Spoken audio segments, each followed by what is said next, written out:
Wang Daliang, a senior on the verge of graduation, harbors a profound passion for a myriad of video games. However, as he prepares to leave the campus, one sultry summer night, awakened by the relentless bites of mosquitoes, he inadvertently uncovers a monumental secret about his roommate and close friend. His friend has been reborn.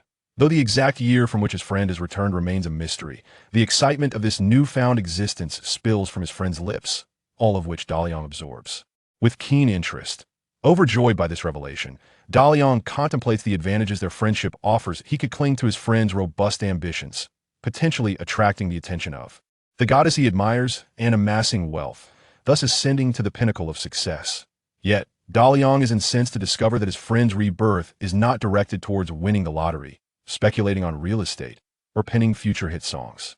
Instead, his focus is on indulging in a soon-to-be-launched epic-defining online game, World of Heroes. World of Heroes stands as the most highly anticipated online game, promising an immersive holographic experience and an expansive game world that truly integrates global players. Countless races, diverse gameplay styles, and monumental conflict have stirred the hearts of gaming enthusiasts who eagerly await the game's public release. It is understandable why Daliang's friend opts to embrace gaming in this new life, given his notorious obsession with it, which likely renders him oblivious to lottery numbers or housing market trends. Gaming presents a splendid opportunity, allowing him to closely follow this self-proclaimed gaming strategist, enabling him to dominate the virtual realm at will. However, as Daliang revels in these thoughts, ready to illuminate the room and pay homage to his friend, the final words of his friend compel him to remain in the shadows. Wang Daliang, in this life, I shall never allow you to have her again, for the one who ultimately walks down the aisle with her will be me, Shi Fei. What is this predicament? It seems that in this new timeline, his friend has finally liberated himself from his prior entanglements and secured the affections of a woman willing to admire Daliang's prowess in the gaming world. Yet, Shi Fei's actions betray the bonds of camaraderie. Must a pure-hearted gamer like Daliang struggle to find a partner? Can a brother's love be so easily overshadowed? Is the value of their friendship truly so fleeting? Upon realizing the potential for betrayal, Daliang lies in his bed, rendered speechless. He cannot allow Shi Fei to discover that he is aware of his rebirth for the sake of his future partner and his own happiness. He must devise a means of self-preservation. The intention to ally with a reborn ally has now shifted to opposition against one. The turn of events is exceedingly drastic. The pressure is immense. With the departure of the other two roommates, the once vibrant dormitory now stands nearly empty. Both Daliang and Shi Fei were preoccupied with their thoughts, unable to sleep. Through the night, the cool summer breeze wafted in from the window, signifying a pivotal moment where the future began to take shape. At dawn the next day, Daliang sensed a marked shift in Shi Fei's demeanor. He swiftly packed his belongings and located a rental property online, simultaneously ordering a substantial quantity of supplies destined for that very residence. Daliang could discern Shi Fei's intention to depart and embark on a long-term journey within the realm of gaming, that he imagined that, armed with the experience from his rebirth, Shi Fei would soon rise to prominence within the game, standing atop the pinnacle of all players. Alas, Shi Fei had already accelerated down the path of success, while Daliang trudged along the rugged road, musing, "My future wife, hold on. Your elder brother Daliang will surely find you." By noon, Shi Fei had left without a word, leaving Daliang alone in the dormitory. Witnessing Shi Fei's preparations, Daliang too felt the urgency to act without delay. Fortunately, with some time remaining before graduation, he need not rush to vacate the premises, as finding a decent room in this city would cost several thousand coins. With Shi Fei's advantage of rebirth, he would likely earn money swiftly in the game, while Daliang resolved to manage his expenses wisely. After Shi Fei's departure, no further news reached Daliang. This was typical. As graduation approached, many classmates would disappear without notice. For someone like Shi Fei, who had become deeply engrossed in gaming, his absence went unnoticed as the open beta for Hero World loomed. Daliang fervently sought any information regarding the game. Since Shi Fei chose to engage in Hero World after his rebirth, it was likely that his future wife would also be a female player of this game. Due to the official promotional policy of keeping surprises within the game, scant and dubious information circulated online. However, it was certain that the game map was vast, meticulously designed to mirror the geography of Earth. While the terrain did not precisely replicate reality, the contours and national borders were remarkably consistent with the real world. Upon entry, players would appear within the territorial confines of their registered country, typically in proximity to their actual city. This geographical awareness would inevitably incite large-scale, nation-level conflicts within the game, a critical element that drove players to frenzy. Based on the sparse information available, Daliang devised a development plan for his character. The human race was undoubtedly formidable within the game, and Daliang opted for a more stable and conventional choice by selecting the human faction. Human professions were categorized into two primary classes, knights and priests, focusing primarily on martial prowess. Individuals not only engage in combat themselves, but their own offensive and defensive attributes can also influence the armies they command. For instance, identical tier infantry under the leadership of a formidable knight can experience a substantial enhancement in combat effectiveness. Conversely, priests belong to the realm of magical combat, wielding potent spells that grant them formidable individual fighting capabilities. Their area effect spells can significantly sway the tide of battle. Knights and priests each possess distinct advantages and disadvantages. The strength of a knight is intrinsically linked to the might of their commanded forces, however. Recruiting soldiers and maintaining an army necessitates a considerable financial investment. Players who opt for the knight class must either be exceptionally powerful or merely serve as fodder. In contrast, priests tend to follow a more individualistic path. Although their frail constitution compels them to recruit at least a few soldiers for protection, they tend to incur lower costs compared to knights, albeit only relatively speaking, as no class or game can be played effectively without substantial financial backing. Suddenly, Daliang felt as though he were a desperate soul attempting to reclaim his girlfriend from a wealthy suitor, and lamentably, his future wife did not even know who he was. He decided to cast aside such thoughts. After all, Fei was in plain sight while he remained in the shadows. As long as he kept a vigilant watch on Fei, there would inevitably come an opportunity to win back his future spouse. The open beta of Heroic World had commenced, heralding a plethora of advanced gaming experiences. Chapter 2, A Unique Beginning. As the countdown to the official launch of Heroic World began, Daliang donned his newly acquired holographic gaming helmet. After enjoying a grand cinematic depicting a monumental battle among myriad factions, he was ushered into the character creation interface. Character name, Daliang. Creation successful. Next came the selection of race, profession, and appearance adjustments. Human race, profession, priest. As for appearance, Daliang meticulously crafted his character, aiming to leave a favorable first impression on his future wife. His design sought to strike a balance between handsomeness and strength, embodying both resoluteness and refinement. In essence, Daliang devoted considerable effort to enhancing his character's visage, akin to a woman retouching her selfies. To his surprise, he achieved a semblance of internet celebrity charm. Yet, Daliang found himself disgusted by his own vanity, ultimately allowing the system to capture his likeness and proceed into the game. In a different corner of the city, Fei sat in a rented basement, sipping from a bowl of instant noodles while keeping a watchful eye on the time, a triumphant smile creeping across his face. The launch of a new game invariably brings forth a myriad of challenges, and even the so-called flawless Heroic World encountered a minor technical issue, though this was not regarded as a bug. For Fei, as a reincarnate, he was aware that at the onset of Heroic World's public beta, such an inconspicuous occurrence took place. Upon entering the game, the system would assign players starting locations based on their IP addresses, placing them in villages and towns that corresponded to their real-world cities.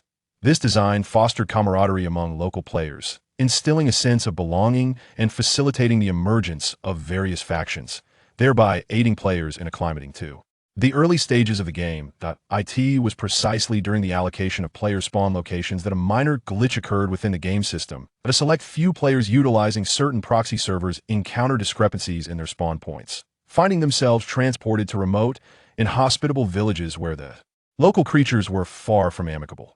However, this issue was swiftly identified and rectified by the game developers, ensuring that the public beta proceeded smoothly, with the vast majority of players entirely unaware of the incident. Among those in the know was Fei, who was privy to several of these proxy server addresses. Before departing, he had made a subtle alteration to the network in his dormitory, confident that this small change would be sufficient to divert Daliang from his intended gaming path. The time for the public beta arrived, Fei swiftly donned his gaming headset and logged into the character he had meticulously prepared. Upon entering the game, he refrained from hastily leveling up and instead typed a name into the player search bar. Indeed, she had also entered the game. Why did the initial experience deviate so drastically from the plan? Daliang stood bewildered before an endless expanse of ocean. The sky was a vibrant blue, and the sea shimmered with the same hue, a breathtaking sight that belied the promised bustling novice village. What did it mean to find himself stranded on a desolate little island? Filled with hope for his gaming journey, Daliang now found himself on a diminutive island, scarcely 100 meters in diameter, strewn with stones, devoid of even a single blade of grass, utterly at a loss for how to escape. Opening his game map, he discovered his location deep within the East China Sea, with the Japanese archipelago to the east, Jeju Island of South Korea to the north, and only Shangjiang City to the west. How had he ended up so far away? In a state of confusion, Daliang promptly contacted customer service, only to be informed that there were too many inquiries and to please wait. Gazing at the queue ahead of him, comprising thousands of players, Daliang recognized that this was not a matter that could be resolved shortly. Yet, this predicament would inevitably require assistance. Although he felt a sense of urgency, Daliang had no recourse. What bad luck to encounter this situation right upon entering the game. When I finally reach customer service, I demand compensation if I don't receive 10 or 8 divine artifacts. I shall not relent. As he grumbled, Daliang circled the small island. Finding nothing but stones, even the prospect of battling a creature to lift his spirits was unattainable. Just as he was about to log off and file a complaint, he noticed a white, round object drifting across the surface of the water. It was certainly not a stone floating on the sea. It had to be a fish. Fish must be considered a type of creature, Daliang thought with excitement as he raised his newly acquired novice staff. Finally, a foe to confront. After such a lengthy delay, he was now significantly behind the other players in levels, especially Fei. That fellow had likely already surged ahead in experience points. The round stone drew closer, moving in a direct line towards the small island, seemingly having spotted a target in the form of Daliang. Rather than retreating, it charged forward, clearly a creature inclined towards aggression. Daliang's spirits lifted considerably. He feared that this monster might escape, for if it ventured too far, his spells would be ineffective. As the distance diminished, the round stone gradually ascended, quickly revealing 2 dark eye sockets below, followed by the emergence of a skull. Well, what is this? How can such a thing exist in the sea?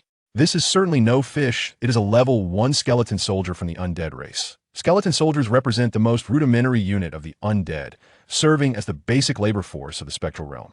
Armed with a pale bone sword and devoid of any clothing, their defense relies solely on their skeletal structure.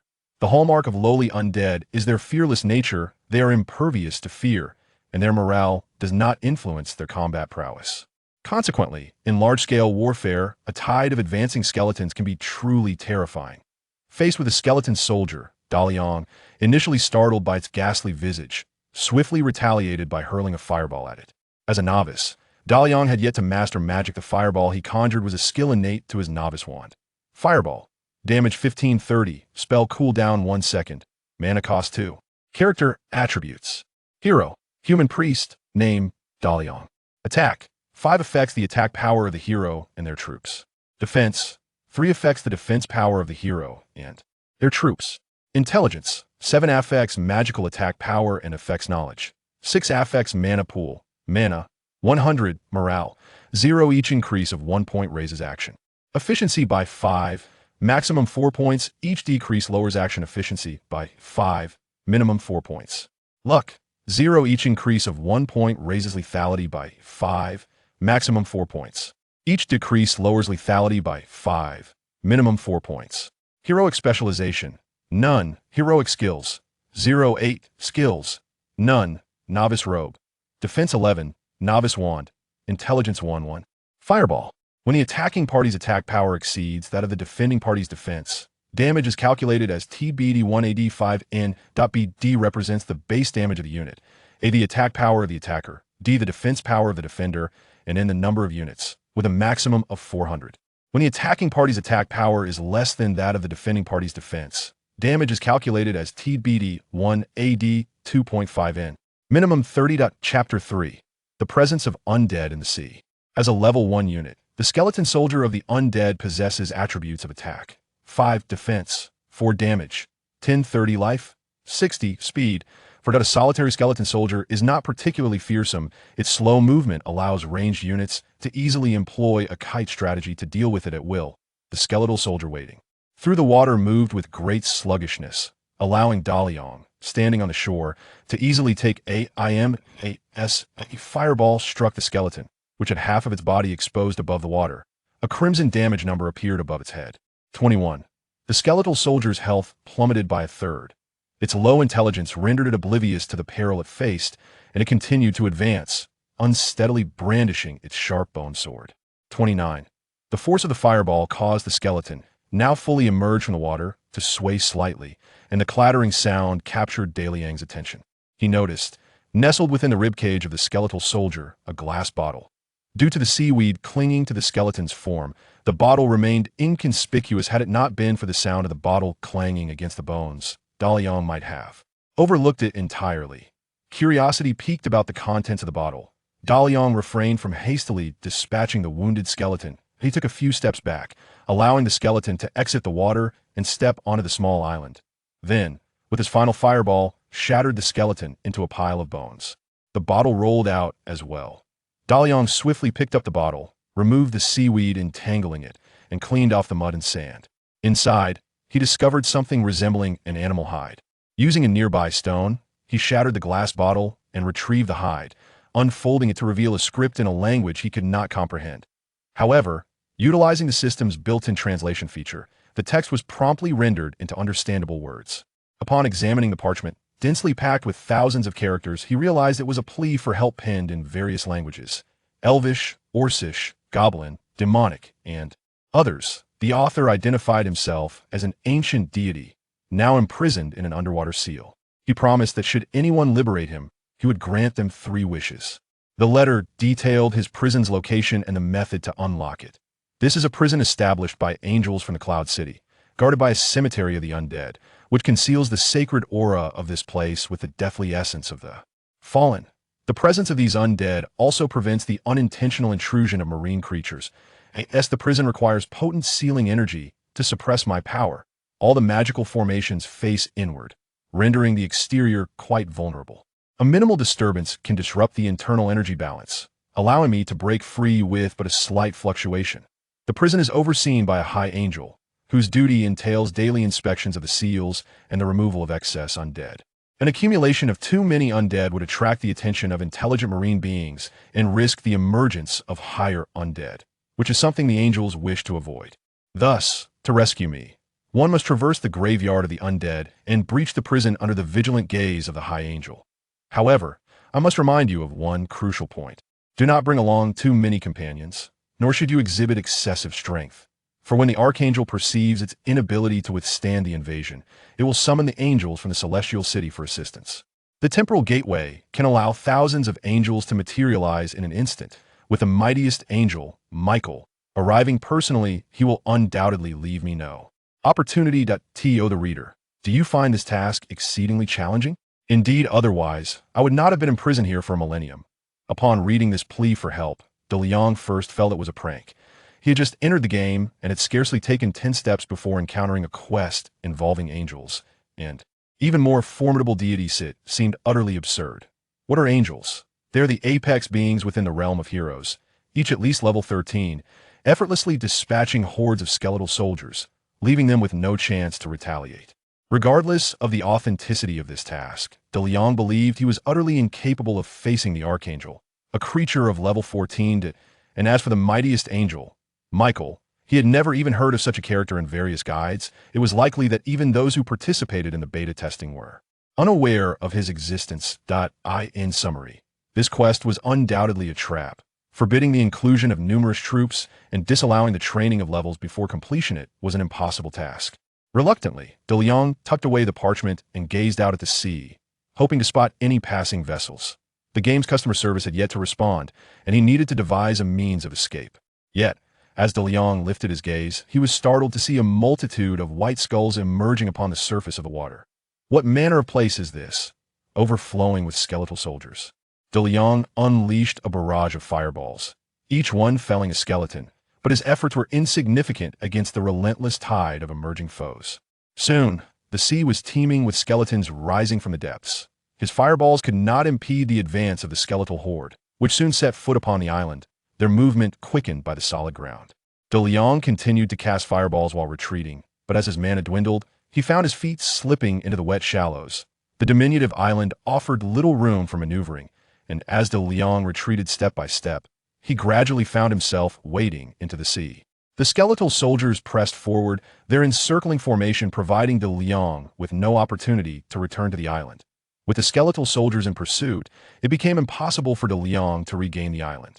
Fortunately, the skeletons could not swim, they could only traverse the ocean floor.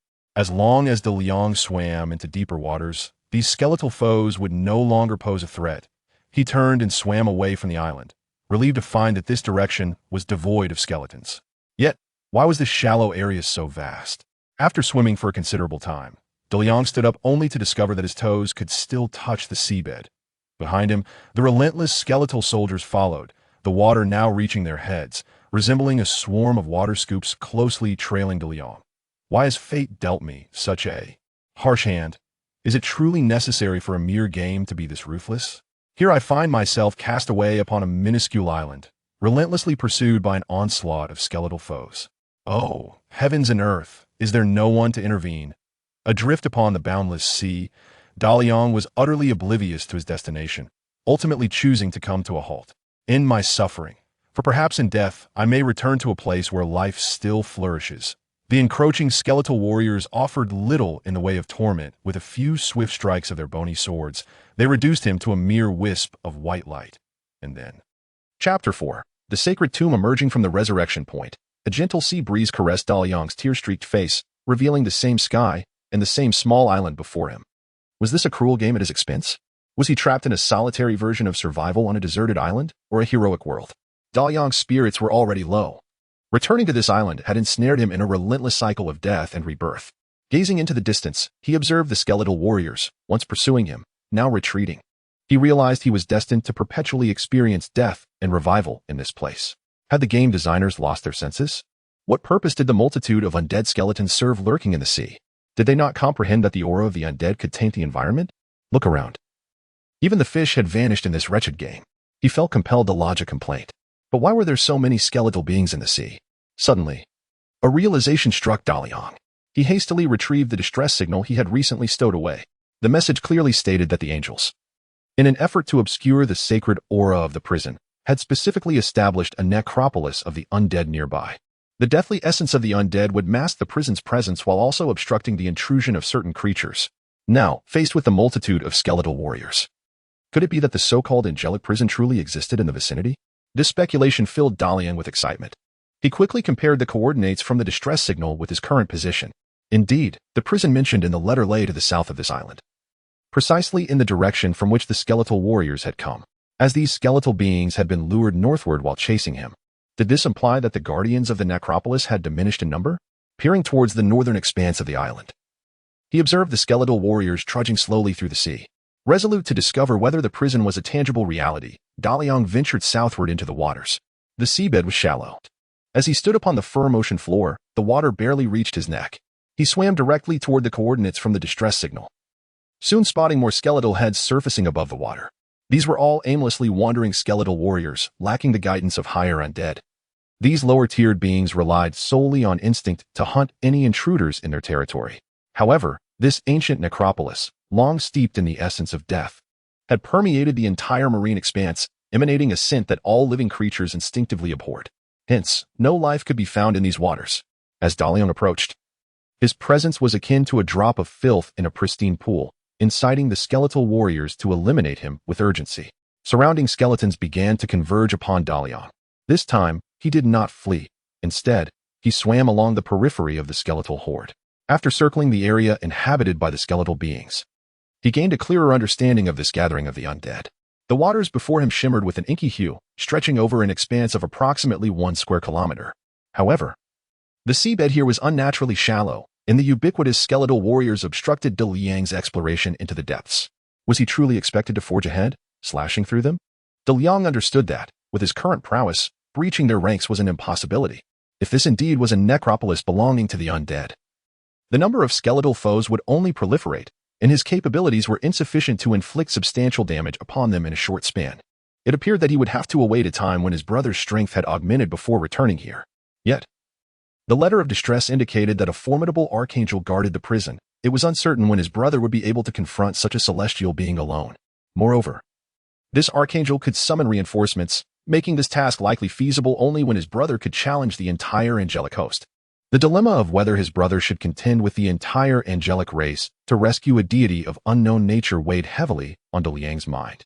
He had grown increasingly convinced, about 80% certain, that the claims within the letter were genuine. However, rescuing that divine entity seemed a near insurmountable challenge. After several fruitless attempts to delve deeper into these waters, Daliang resolved to log off and contact customer service to extricate himself from this predicament. Yet, before he could exit the game, he suddenly noticed the water's surface appearing to rise. The game, renowned for its striking realism, perfectly depicted the awe-inspiring phenomenon of tides. As the tide surged, the water level ascended rapidly, lifting Daliang's form and submerging the skeletal warriors beneath the waves. To Daliang's astonishment, the natural spectacle within the game presented an unexpected solution to his dilemma. With the entire necropolis now beneath him, not a single skeletal warrior could reach him. He could freely navigate into the depths of the graveyard. Realizing that the tide would soon recede, Daliang hastened toward the coordinates provided in the distress letter, which marked the center of this shadowy expanse, the area saturated with deathly energy. Before long, Daliang arrived at the specified coordinates. Taking a deep breath, he plunged downward. Upon entering the water, he discerned that the darkness was not merely the ocean itself, but rather the seabed severely tainted by necrotic energies. Before him lay a gathering place for the undead, a modest necropolis encircled by a ring of bones, the dilapidated structures half buried in the seabed revealing the graveyard's rudimentary nature. Daliang continued to descend, positioning himself directly above this site. From his vantage point, he observed an ominous temple-like structure within the graveyard, from which skeletal warriors occasionally emerged. Peculiarly, although these skeletal beings noticed Daliang, they did not pursue him. Instead, they appeared startled, hastily retreating from the graveyard into the surrounding area. It then dawned on Daliang that not a single undead creature resided within the graveyard itself. All the skeletal warriors were scattered around its periphery. The absence of spirits in the cemetery greatly facilitated Daliang's exploration, as he had initially harbored concerns that an influx of apparitions might impede his investigation. Upon his arrival, he trod upon the ground of the cemetery, where an edifice stood at its heart, mostly submerged beneath the earth, with only a modest entrance exposed. Resembling the portal to a tomb, the interior was shrouded in darkness, intermittently resonating with distant, haunting sounds akin to the lamentations of phantoms. Despite the palpable fear that gripped Daliang at the sight before him, retreat was not an option. He mustered his courage and ventured into the crypt. As he passed through the entrance, he was astonished to find that the once chilling aura of the spirits had dissipated entirely, replaced by a warmth and tranquility that seemed incongruous within such a sepulchral setting. As he delved deeper, the oppressive darkness of the spirits slowly receded, and the surrounding illumination began to brighten, suffused with a golden, sacred essence. At last, he had arrived at his destination. Chapter 5. The Gatekeeper Archangel. Upon traversing a membrane, Daliang entered a grand hall ablaze with a radiant golden light, which enveloped the space as if it were a tangible substance, isolating the seawater beyond the threshold. The entire chamber was constructed of pale jade-like stone, and the light reverberated within, enhancing its brilliance. The source of this almost corporeal luminosity was none other than a majestic archangel, her wings unfurled in resplendence. Archangels are the pinnacle of humankind's forces. Among the ultimate beings of level 14, their combat prowess ranks among the very best. Daliang had never imagined he would encounter an angel so swiftly within the game. Clad in immaculate white armor, her broad hood obscured her visage, while a finely crafted greatsword was held firmly before her, and her pristine wings radiated a divine glow, instilling fear in the skeletal soldiers, who dared not approach the cemetery. Behind the archangel loomed a massive, sealed door, from which crimson flames surged through the cracks, striving to break free, yet remain securely confined within. "Human, this is not a place for you," a deep, resonant female voice echoed throughout the hall, stirring Daliang from his reverie as he marveled at the archangel. "Depart at once, or I shall exercise the authority bestowed upon me by the archangel commander and slay you." To Daliang's surprise, the archangel was a woman. As she raised her great sword, he instinctively retreated beyond the threshold and called out, "I stumbled into this place by mere chance. I shall leave immediately." However, his feet remained rooted to the spot. Pretending to gasp for air, he implored, "You must understand, the outside is filled with seawater. I have been holding my breath for quite some time to reach here. Please, allow me a moment to catch my breath. A benevolent and beautiful angel such as yourself would surely not wish to witness my demise beneath the waves."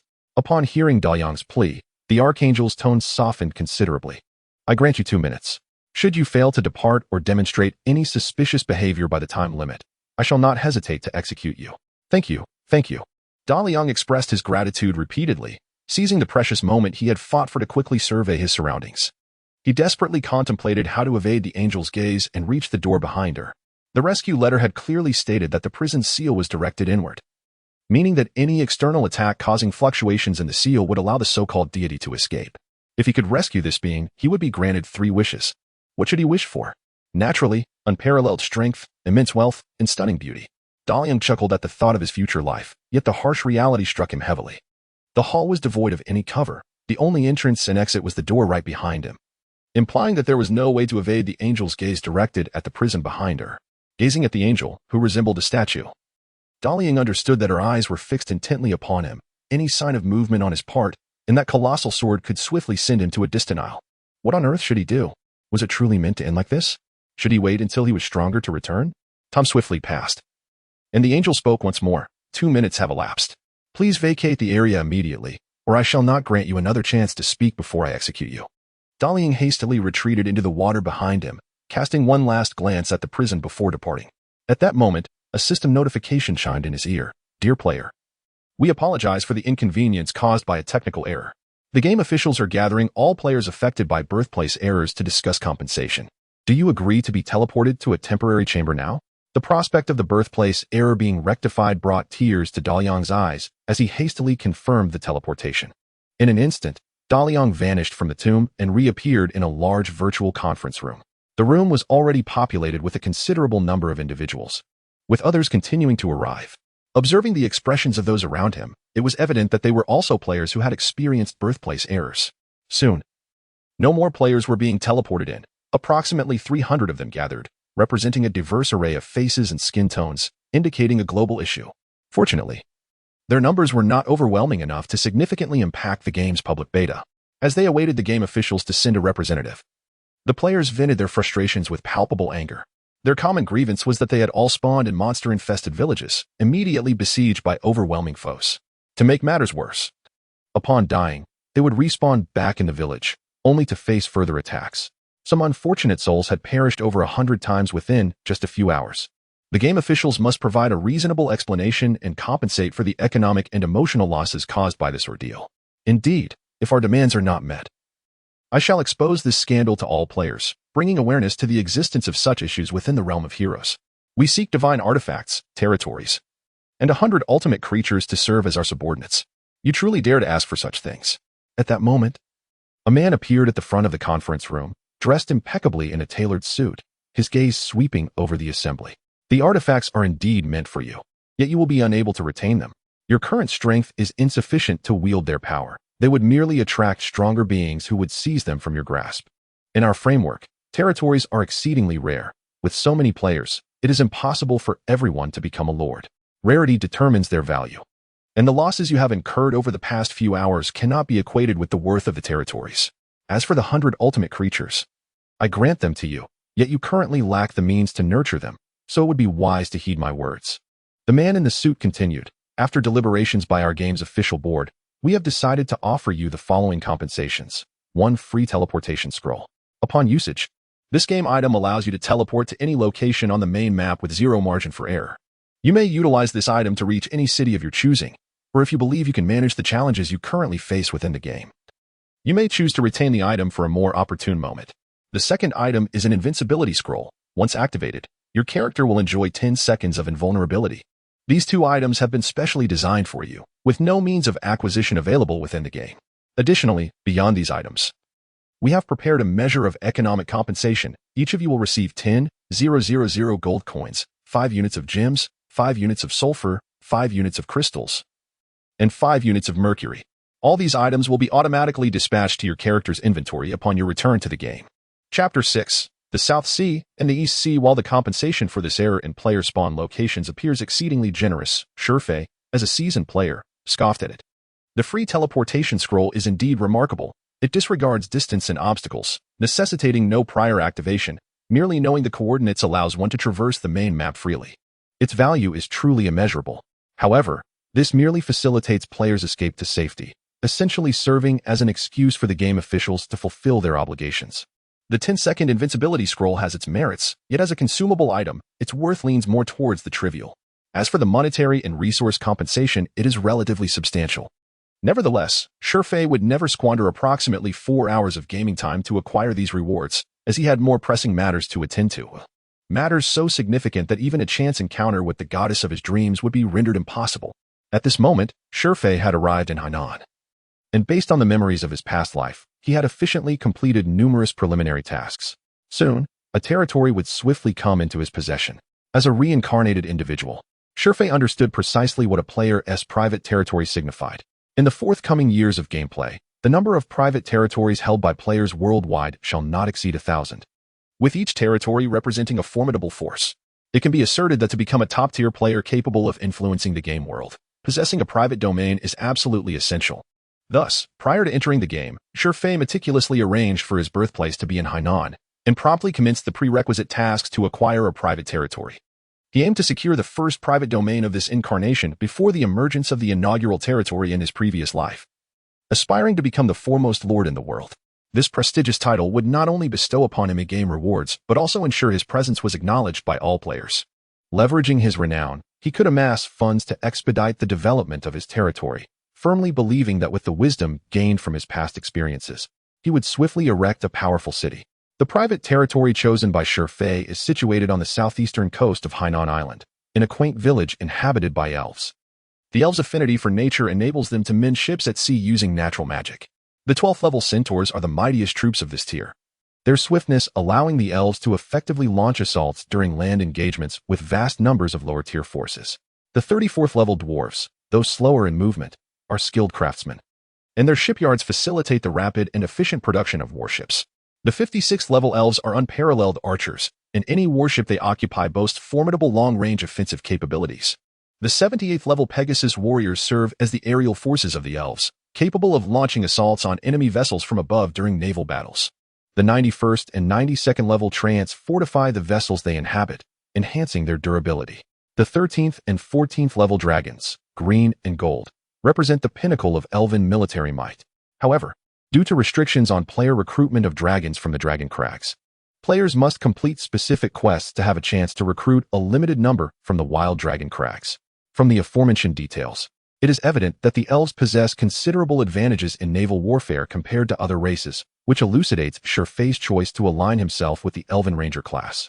Modern knowledge underscores the significance of naval power to a nation's strength, and history has demonstrated that in future monumental battles, naval engagements play a crucial role in determining victory or defeat. By selecting Hainan Island as his territory, Shifei aims to establish a foothold in the sea. Situated along the East Asian Economic Corridor, rich in maritime trade resources, he intends to exploit this economic advantage to rapidly advance the development of his territory. In the South China Sea, despite the multitude of nations, their economic prowess pales in comparison to that of Chinese players. Consequently, while numerous maritime skirmishes will occur between Chinese players and those from Southeast Asia, they are generally of modest scale and predominantly conclude in favor of the Chinese players. It is unlike the events transpiring along the eastern coast of China, where proximity to South Korea and Japan and the distant presence of the United States casts a pall of warfare over the vast ocean, shrouding it in smoke and blood that could stain the waters crimson. A single war could lead to the ruin of countless players. Shifei has charted a developmental path for himself, aiming to swiftly amass power, establish absolute dominion over the South China Sea, and control the Strait of Malacca and the Sulu Sea, thereby transforming the entire Southeast Asian region into his sphere of influence. With such a foundation, he could venture eastward, advance north, or wage conquests to the west, remaining invulnerable in his pursuits. At that juncture, I shall present myself before her with a fleet that blankets the entire maritime expanse.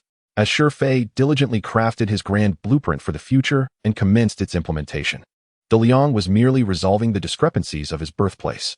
Upon signing the compensation agreement, Daliang had effectively settled the incident with the game officials, though the latter could hardly fathom the profound impact their compensations would yield within the game. Now that all parties had affixed their signatures to the agreement, we shall promptly return each to their original positions. The compensations will be dispatched to your personal inventories without delay. I extend my best wishes for an enjoyable gaming experience on behalf of the game officials. In an instant, Daliang reappeared from the temporary chamber, finding himself once again in the underwater tomb. Before him stood the Archangel, steadfast at the entrance, seemingly unfazed by Daliang's sudden disappearance, likely due to interference with her data by the game officials. Upon returning, Daliang ceased his retreat from the door, an action that finally exhausted the Archangel's patience. I surmise you did not stumble here by mere chance. You must possess some knowledge. Therefore, your departure is unnecessary. With that, the Archangel surged forward. Her great sword aimed at the human before her. Yet, she struck nothing. The human priest who had once stood before her had vanished without a trace. What transpired? Could it be spatial magic? But such advanced sorcery could hardly be wielded by one so seemingly feeble. And spatial magic demands prolonged accumulation of power. How could he achieve such instantaneous disappearance? Where could he have gone? Realizing the implications, the Archangel swiftly turned, only to behold the human priest standing resolutely at the prison's threshold, extending his staff as a magical fireball coalesced at its tip. Stop. You have no comprehension of your actions. You will unleash calamity upon the world. The Archangel's words did not deter Daliang. He expended a free teleportation scroll that could have transported him to the mainland. How could he be dissuaded by mere words? A fireball erupted from his staff, striking the prison door with a resounding impact. Chapter 7. The Great Escape. Bang. Daliang's fireball collided with the prison door, erupting into a conflagration the size of a basin. However, the imagined scene of the imprisoned deities bursting forth like the Monkey King from beneath the Five Elements mountain did not materialize. The aura surrounding the door remained sanctified, firmly suppressing the blood-red flames that sought to escape from within. Foolish humans, I had merely requested a slight assault, not this feeble fireball that scarcely qualifies as a caress. I fear the angels have already discerned my scheme. They shall fortify the prison once more. You wretched creature, you have undone me. You have utterly ruined me. After being imprisoned for millennia, the desperate signals for help I dispatched have culminated in the arrival of such an insufferable being. Roars of fury echoed from within the confines, accompanied by tremors powerful enough to rattle the very tomb. One can only imagine the ire of the deities trapped within. Daliang, equally incensed, bellowed in frustration, demanding to know the magnitude of the assault he should prepare for. What a waste of my precious teleportation scroll. Now I, too, shall be ensnared here. With the loss of the teleportation scroll, Daliang forfeited his chance to escape. His character was rendered utterly obsolete. To re-enter the realm of heroes, he would need to purchase a new game helmet and create a fresh character. Yet, this helmet had been acquired through painstaking frugality, and he lacked the funds for another. In a fit of exasperation, Daliang unleashed fireballs upon the prison door. The Archangel charged at him once more, her mighty sword aimed to cleave him in two. Invincibility. With his account now rendered useless, he no longer valued the bound invincibility scroll. A translucent shell enveloped him, absorbing the Archangel's full-force strike without inflicting a single scratch. Boom, boom, boom. Daliang disregarded the relentless blows from the Archangel behind him, focusing every moment on attacking the prison door, hoping for a miracle to liberate the deities within. With 3 wishes from the divine, he could turn his fortunes around. All other reincarnators would pale in comparison. Yet reality offered no respite for Daliang's delusions. His fireballs inflicted substantial damage upon a skeleton soldier, but to a being of higher order, they were nothing more than inconsequential sparks. His assaults evoked no response from the prison erected by the angels. Could it truly end like this? 10 seconds of invincibility were swiftly drawing to a close, and the immovable prison extinguished all hope within Daliang. He ceased his attacks, awaiting the Archangel's strike to bring about his demise on this isle, perhaps in the hope that the game's officials would compensate him with coins and resources sufficient to procure a new helmet. As the Archangel's onslaught commenced anew, her repeated failures to breach his defenses led her to surmise that this priest of humanity had invoked some formidable protective spell. Unaware of the spell's limits, she unleashed her most potent attack. The Archangel's sword radiated a blinding light, distorting the air around its blade as it cleaved through space itself. A tremendous sound reverberated throughout the tomb. Daliang remained steadfast before the prison door, the invincibility shielding him from the Archangel's most formidable blow in the final moments. At that juncture, he paid no heed to the angel behind him, his gaze fixed vacantly upon the door of the prison before him. Before Daliang, a profound sword mark unexpectedly appeared on the once impregnable prison gate, a testament to the overwhelming force of the recent strike by the Archangel. The entire tomb fell into an eerie silence, only to be shattered by a laughter emanating from within the confines. Ha ha ha, I should have anticipated this. However, I do not have the luxury of time to deal with your matters, for the seal here has been broken. Michael, far away in Cloud City, must have sensed it. Angelic reinforcements are on their way, and I must take my leave immediately. Remember, I shall return for you. With that, the voice vanished, and the prison gate collapsed with a thunderous crash, revealing nothing but a cell engulfed in crimson flames. Daliang, regaining his composure from the shock, exclaimed, "Why are you fleeing so hastily?" "My 3 wishes." But it was too late. The figure had long since vanished. A voice emerged from behind Daliang, belonging to the Archangel who had been guarding the prison. No longer attacking him, Her tone was laden with myriad emotions, regret, frustration, and a hint of relief. She addressed Daliang, who was shouting in dismay. The promises of demons hold no credibility. You are merely a wretched pawn in their game. Surprised, Daliang inquired a demon? The strongest creature of the underworld? Why did he refer to his deity in the distress signal? He is no ordinary demon, but one of the 7 lords of hell. Known as the King of Terror, Urx. He stands as one of the mightiest beings in this realm. A millennium ago, his fall allowed Lucifer to seize control of hell. 5 opposing demon lords, including Satan and Urx, were captured and handed over to Cloud City. Given their immense power in hell, Lucifer could not imprison them there. Thus, he entrusted us angels with their confinement. In return, Lucifer promised a permanent truce between hell and Cloud City. Now that Urx has escaped, he will undoubtedly seek to liberate the other demon lords. Should all 5 return, they would surely regain control of hell, leading to an inevitable war between angels and demons. As the angel tasked with guarding Urx, I will face severe repercussions from the Cloud City Arbitration Tribunal for this blunder. A blunder? I hardly think so, Daliang replied, gazing up at the towering Archangel, whose height exceeded 6 meters, radiating an aura of sanctity that inspired reverence. Reflecting on the events that transpired, he continued, when Urx escaped. His words felt disconcertingly directed at me, yet not quite. If he was not speaking to me, then the only other presence in this room is you. You have stated that a demon's promise is untrustworthy, and that I am but a pitiful creature in his eyes. Thus, the only one who could capture Urx's attention is you. What was he contemplating as he fled? I dare to hypothesize that the strike upon the prison gate was deliberate. For as the guardian of this prison for a millennium, you must have known the consequences of such an action. I am uncertain of your intentions in diligently obstructing me from the outset, but in the final moment, you deliberately seized the opportunity to release Urx. Chapter 8. The Angel's Reinforcements. Daliang's words unnerved the Archangel, prompting her to raise her sword and sternly declare, "You must not speak such nonsense.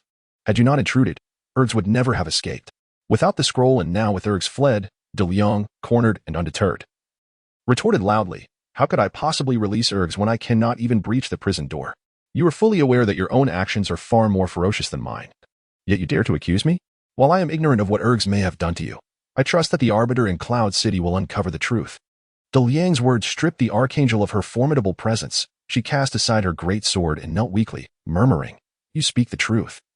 I have guarded this place for 10 millennia, and the malevolent aura of Urx has long since tainted me, filling my heart with resentment. Why was I chosen to guard this prison, while other angels bask in the holy light of Cloud City? I have languished here, surrounded by the deathly atmosphere for an eternity. That strike was indeed a deliberate attempt to breach the prison, for in that moment, I felt I had transformed into a true demon, consumed by the desire to rescue Urx. Though I regained my senses in time, it was all too late. The Arbiter will surely perceive the demonic seed that has taken root within me. I am destined for purification, and I do not wish to perish in such a manner." The Archangel's voice was filled with desolation. She was no longer a majestic being, but a frightened girl, guilty of a grave error.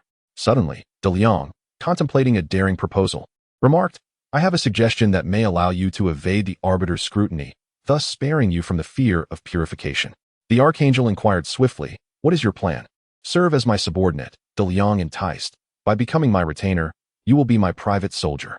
Should Cloud City wish to claim you, they must first seek my consent. I am fiercely protective of my own. I will never permit anyone, divine or otherwise, to bully my subordinates, and I will not relinquish you. While you remain by my side, the angels of Cloud City cannot lay a finger on you." "This is utterly impossible," the Archangel firmly rejected. "You are merely a frail human. How could I accept your employment?" Daliang shrugged. "Then I am at an impasse. After enduring a millennium here, now to emerge only to face purification is truly lamentable. Have you ever witnessed the vibrant and beautiful world outside, experienced the thrill of an adventurous life? If not, that would be even more pitiable. Do not speak further. I will absolutely not accept your employment." The Archangel continued to refuse, her pride forbidding her from bowing to such a feeble being. At that moment, a divine and awe-inspiring pressure enveloped the entire area. As a radiant portal opened within the tomb, Daliang promptly revealed the recruitment contract and eagerly proclaimed, "I believe this is the arrival of angelic reinforcements. Have you truly considered your choice? Will you return to Yuncheng City to meet your demise, or will you follow me to carve out a new realm?" As a pure white wing emerged from the luminous portal, the Archangel swiftly pressed his mark upon Daliang's contract. It was done. With the Archangel now under his command, Daliang's heart surged with joy as he quickly tucked away the contract. Before he could even assess the Archangel's attributes, another angel soared forth from the portal. This was a male angel, clad not in angelic armor, but in a resplendent robe that exuded authority. The majesty he possessed compared to the newly recruited Archangel was akin to that of towering mountains against mere hills. 36 wings adorned his back, signifying his unparalleled status and might. Could he be the Archangel Michael? While Daliang was momentarily taken aback, the newly recruited Archangel respectfully bowed forward, addressing him. Great angelic mentor Metatron, Archangel Julian humbly welcomes your presence. As you can see, Urgus has fled this place. He will undoubtedly seek to rescue the other infernal lords. Yuncheng City must urgently enhance the defenses of the other prisons. Metatron, revered as the angelic mentor, cast a glance at the bowing Archangel Julian, then surveyed the destroyed prison, ultimately fixing his gaze upon Daliang. The news of Urgus's escape had reached Yuncheng City, and the commander of the angels, the singular Archangel Michael, was leading the celestial hosts to other prisons to prevent a recurrence of this incident. Could this human priest be the one responsible for Urgus's escape? His strength likely could not breach the prison's gates. Even if he managed to circumvent your defenses, he would still fall short. We chose you as the guardian of Urgus precisely because you are a standout among the archangels. Even if a squad of high-ranking demons were to attack, you could withstand until reinforcements from Yuncheng City arrived.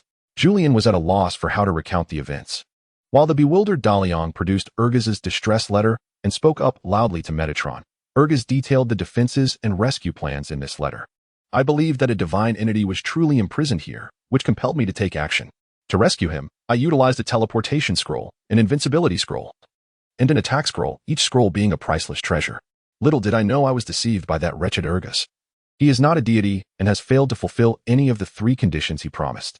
By the heavens, if I encounter him again, I shall imprison him for another 10,000 years. Daliang's vivid narration not only shifted the blame for Urgus's escape onto himself, but also portrayed him as an innocent victim. So it was. Although Metatron did not fully believe Daliang's words, he never doubted that Julian would have released Urgus. The distress signal automatically flew into the hands of Metatron. After reading it, he remarked, Igris remains capable of sending out distress signals even while imprisoned. It appears we have underestimated the power of the Demon Lord King. I must promptly inform Michael about this matter. Other prisons require reinforcement and an increased angelic presence. Human, you have committed a grave error. Yet I lack the authority to punish you. You may depart. Julian, you shall return with me to Cloud City. You must recount the details of these events, and your negligence will be subject to the tribunal's appropriate sanctions. Dalian, however, would not allow Metatron to take Julian away. He chuckled, I apologize. But Julian has accepted my employment and has become my subordinate. Her paramount duty now is to escort me to the mainland. There is no time for her to visit Cloud City. Chapter 9. The Employment of the Archangel Human. Metatron thundered, I have not punished you for releasing Igris. You should be grateful for Cloud City's leniency. However, leniency does not grant you the liberty to act recklessly. Should you continue to speak foolishly, you shall learn the consequences of provoking an angel. Capable of resurrection and possessing first-tier status, Dalian seemed unfazed by Metatron's authority. I speak no falsehoods. Just before your arrival, Julian signed an employment contract with me.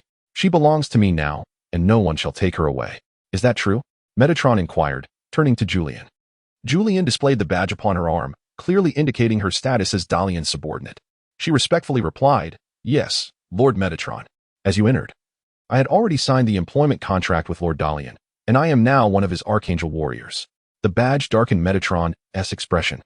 I do not comprehend why you have made such a choice. I always believed that those who earn the Archangel's recognition must be formidable heroes. Yet I see no strength in this human priest. This is a grave mistake. Should you wish to return to Cloud City, I can offer you wealth as compensation for breaching the contract. You are a promising Archangel, and I believe you could soon ascend to become a higher-order celestial angel. As your mentor, I urge you not to forsake your future out of a moment's impulse. Metatron's words left Julian in a state of hesitation. Celestial angels are of a higher order than archangels, commanding the angelic legions with unparalleled glory and authority. Yet she understood her circumstances. The seeds of evil had taken root within her, and her essence would gradually transform into that of a demon. Cloud City would never accept a companion of darkness. Esteemed Lord Metatron, I am immensely grateful for your regard. However, having signed a contract with Lord Dalian, I cannot betray my promise as an angel. Rest assured, regardless of what transpires in my life henceforth, I will always remember my identity as an angel. Metatron was taken aback to find that even the prestigious status of a divine angel could not sway Julian's heart. Nevertheless, he did not relinquish hope. Instead, he turned to Daliang and stated, Since I cannot persuade Julian, I must respect her wishes. However, according to regulations, as a being exceeding level 13, you cannot claim ownership of Julian. She still belongs to Cloud City, and your relationship is merely one of employment. Consequently, you are required to pay Cloud City a weekly fee of 4,000 gold and 2 units of gems as compensation for employing the Archangel Julian. Additionally, you must provide Julian with a weekly salary of 1,000 gold and 1 unit of gems. Should you fail to make these payments in a timely manner, Cloud City will terminate your employment contract with Julian. Metatron's implications were unmistakable. He doubted that the feeble Daliang could amass such considerable wealth. This individual, clad in a plain robe devoid of attributes and wielding a rudimentary staff, likely possessed not even a single gold coin. As long as Daliang was unable to meet the financial obligation, Metatron would have just caused to annul the contract between him and Julian. Daliang, too, was taken aback by the exorbitant costs associated with the employment. He knew from information acquired online that subordinates recruited in the heroic world required weekly salaries. But he had not anticipated that hiring an Archangel would necessitate such a substantial payment to Cloud City, and more dauntingly, that this payment was required weekly.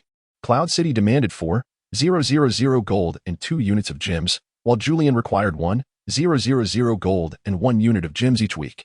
In essence, if Daliang wished to retain Julian by his side, he would need to pay a total of 5,000 gold and 3 units of gems weekly.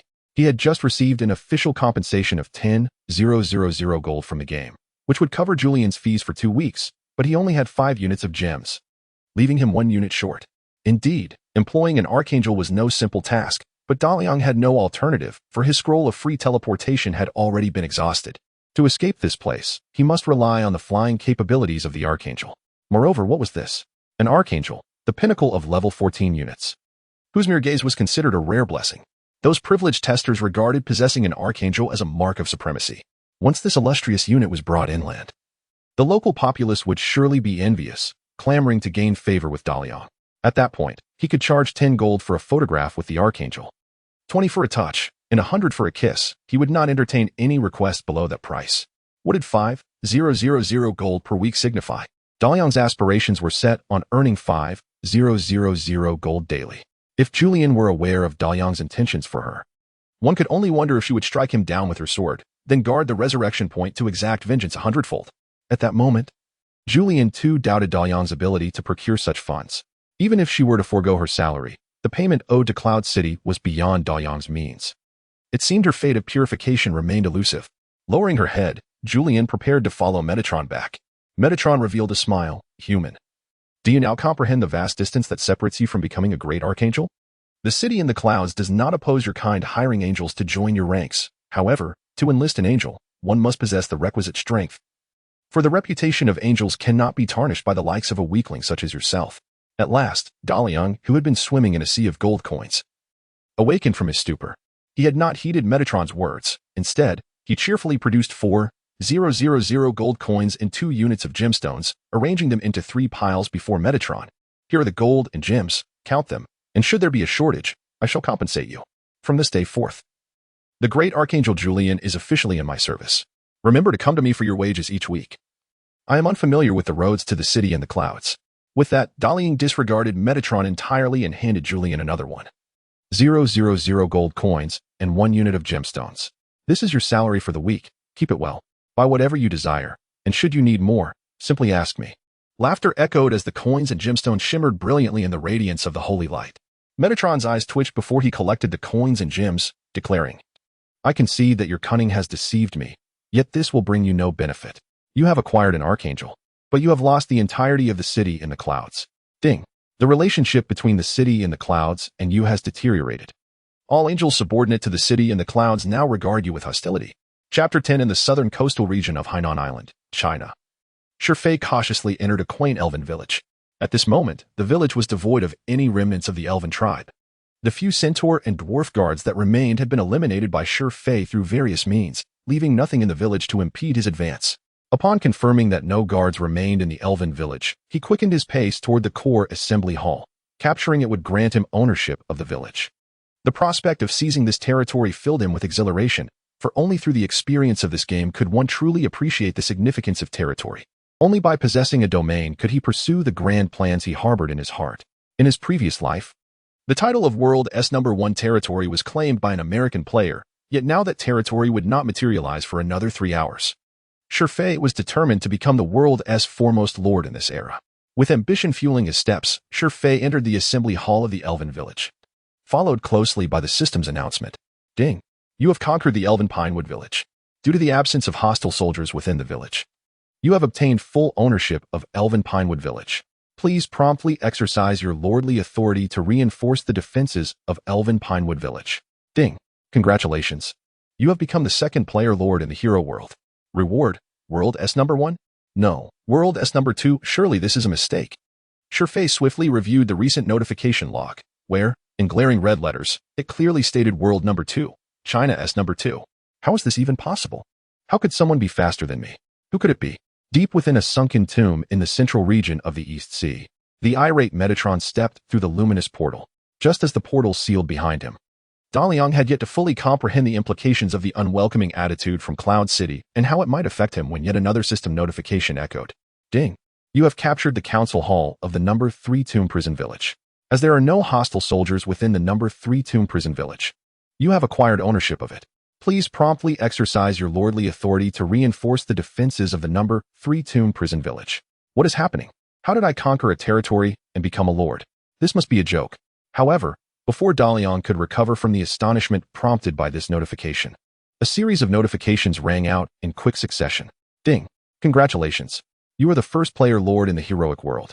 Reward, 10,000 gold coins, 10 wood, 10 stone, 5 gems, 5 mercury, 5 sulfur, 5 crystals, heroic specialty skill book, arcane mage, a blueprint for any building under level 5. Ding! Congratulations. You are the first player lord in the China region of the heroic world. Reward, 5,000 gold coins, 5 wood, 5 stone, 2 gems, 2 mercury, 2 sulfur, 2 crystals, heroic special skill book, basic wisdom, a blueprint for any building under level 3. Ding! Congratulations. You are the first graveyard lord in the heroic world.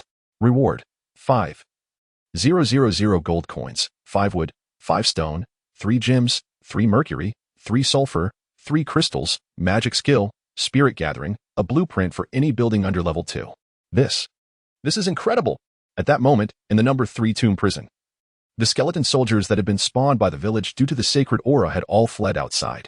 After Metatron's departure, only Daliang and Julian remained in the village, with Julian being subordinate to Daliang, thus leaving Daliang as the sole power in the number 3 tomb prison village. According to the rules of siege warfare, the system naturally determined that Daliang had conquered this village and acquired its ownership. However, Daliang did not possess the insight of someone like Shifei, who understood the significance of a territory. To him, the rewards bestowed upon the first graveyard lord in the China region held far more meaning than a mere sunken tomb. After deducting the cost of hiring the Archangel Julian, Daliang found himself with 25,000 gold coins, along with a considerable stockpile of other resources. Moreover, he had a plethora of skill books and building blueprints, all seemingly very valuable. Daliang first examined the heroic specialty skill book. Arcane Mage, magic power increased by 20. Magic consumption reduced by 20, and a 40 chance of magic immunity. This allows all spellcasting units to be trained into 12-level Arcane Mages. Arcane Mage, level 12, attack 17, defense 12, damage 140 to 140, health 300. The Arcane Mage is an exceptionally powerful ranged unit, with consistent and efficient attack damage, as indicated by their equal lower and upper damage limits. Simultaneously engaged in battle, they would indiscriminately cast large-scale blessings upon their allies or unleash curses upon their foes. Thus, on both tactical and strategic fronts, the Arcane Mage proved to be an exceptionally potent unit. After perusing the introduction to the Arcane Mage's exceptional skills, Daliang chose to learn without hesitation. Each hero is permitted to possess a singular specialty, whilst 8 unique skills may be acquired. The reward bestowed upon the leading lord in the Chinese region was the Elementary Wisdom spell, permitting the learning of level 3 magic. In contrast to the Arcane Mage acquired by the world's foremost player, the Elementary Wisdom spell awarded to the top player in China appeared rather ordinary. Yet it aligned perfectly with Daliang's vocation. As a human priest, he belonged to a casting profession within the magical framework of the hero's world. Players lacking the Wisdom spell could only master first and second level magic. Thus, to learn more advanced spells, one must grasp the Wisdom spell. There was no room for hesitation. To ascend to the ranks of a top-tier mage, mastering the Wisdom spell was imperative. The reward for the leading lord of the race was a spell called the Essence Convergence, reviving one's fallen undead troops, with the revived life points equating to intelligence 500, 300. This exclusive magic of the Graveyard Army is utilized to resurrect undead forces that perished in battle.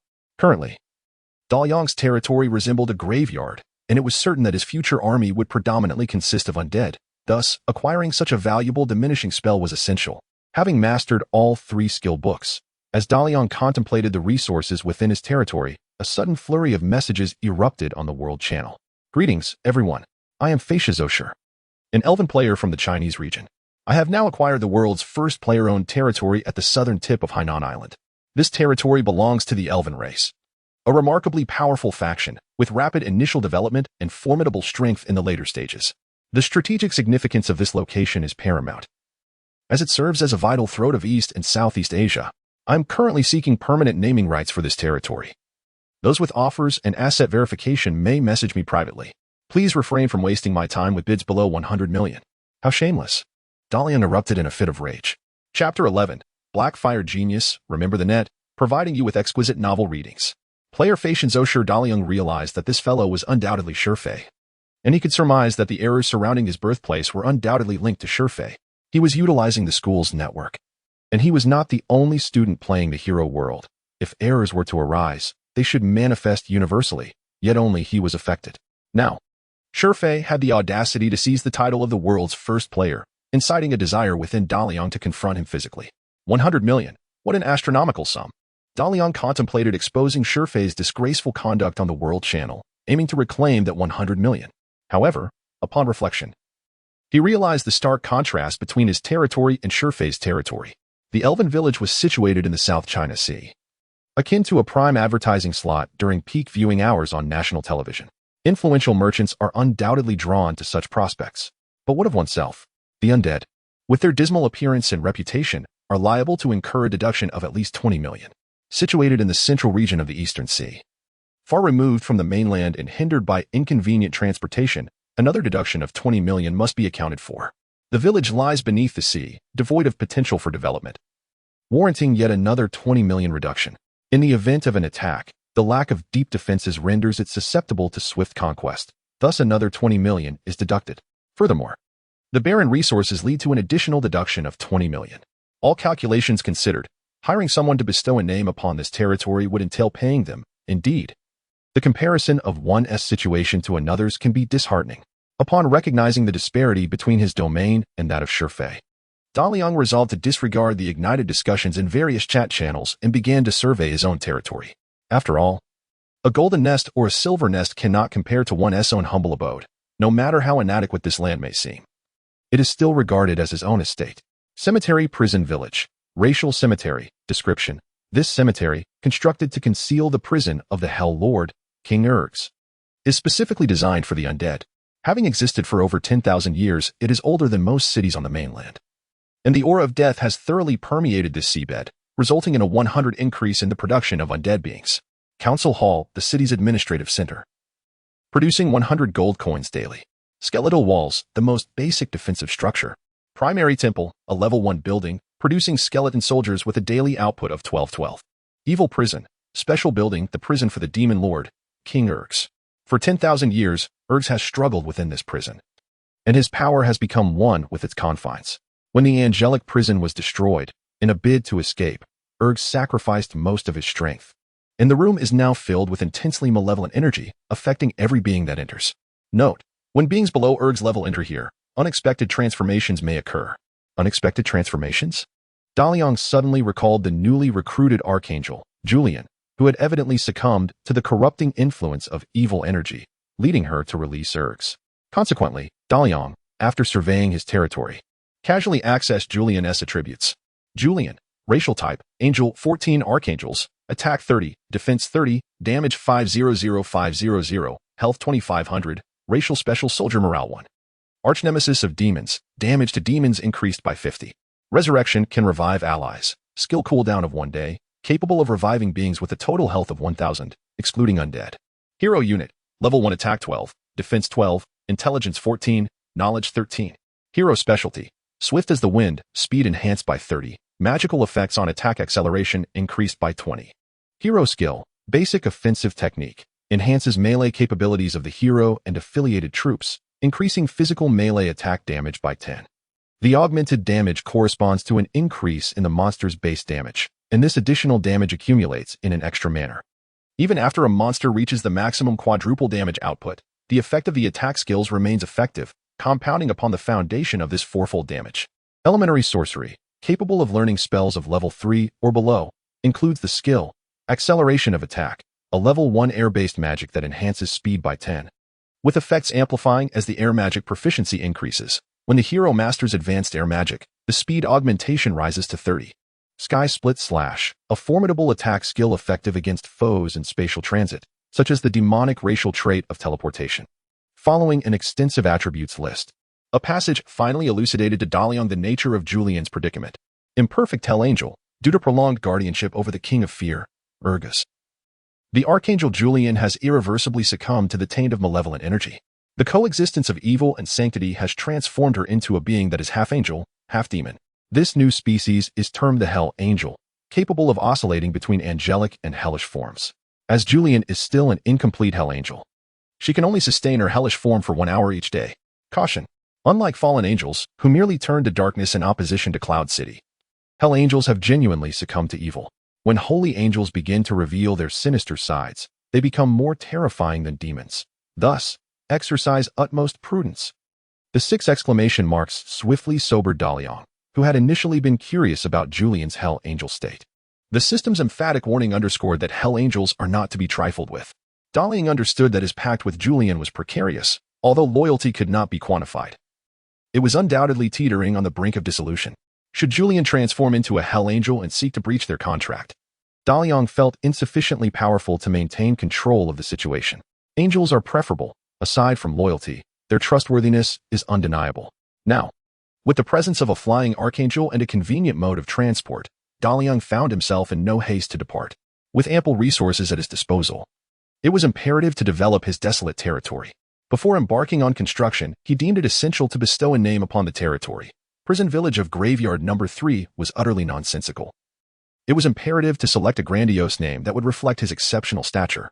As the sun rises, casting a fiery red glow, half submerged beneath the depths, dark as ink, he decided to name it Blackfire, a name worth $1 million, daring any fool to dispute its grandeur. After renaming the territory, Daliang began to peruse the construction interface.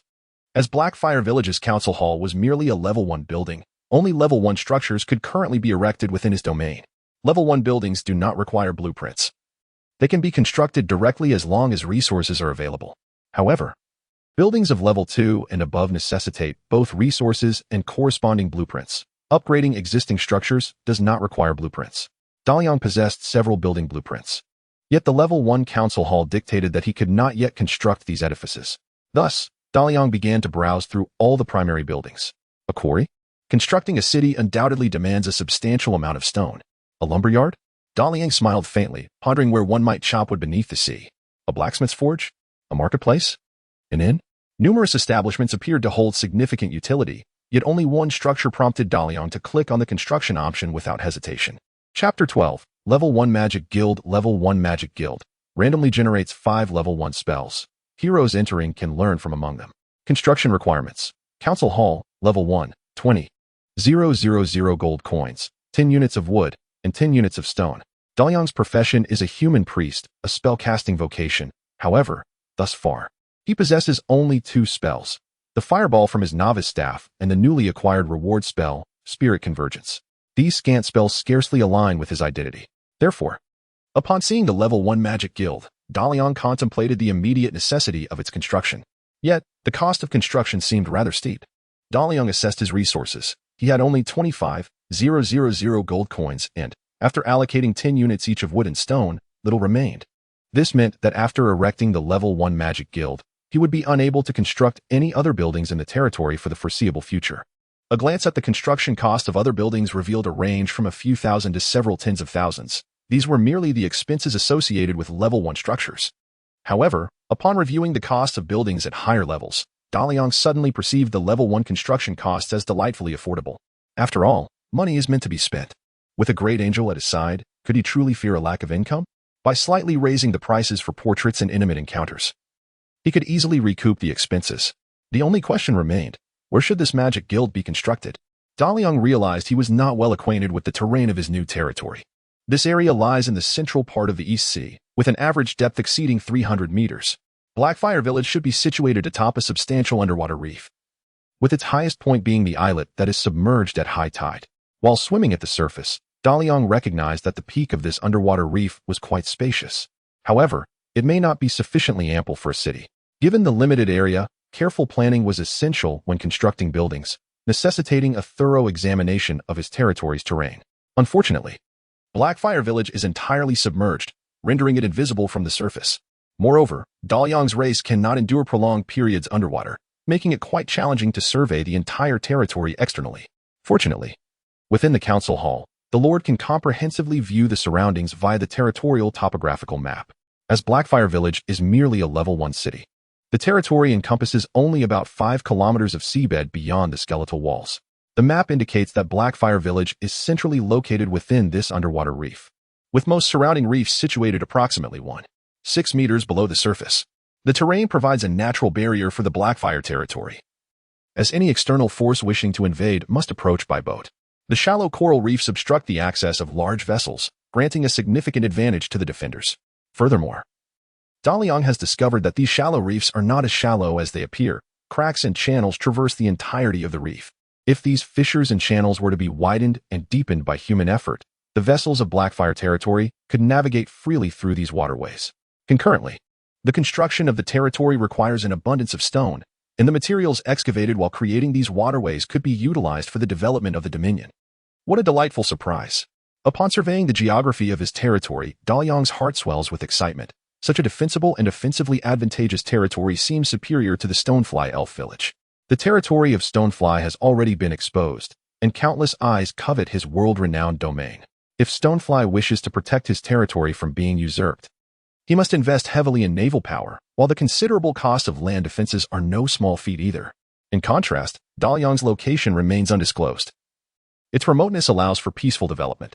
The isolation from maritime routes not only restricts enemy incursions but also permits Daliang to focus on targeted development, minimizing the need for an extensive and resource-consuming army, while concentrating efforts on cultivating a nimble naval force. Of course, air power is also of paramount importance. However, with the Archangel at his disposal, which player dares to contest air supremacy at this stage? In high spirits, Daliang chose to construct a level 1 magic guild on a flat stone beside the council hall. Ding! Construction of the level 1 magic guild cannot proceed due to insufficient laborers. Laborers? Daliang currently has only one at his disposal and casts a sidelong glance at Julian.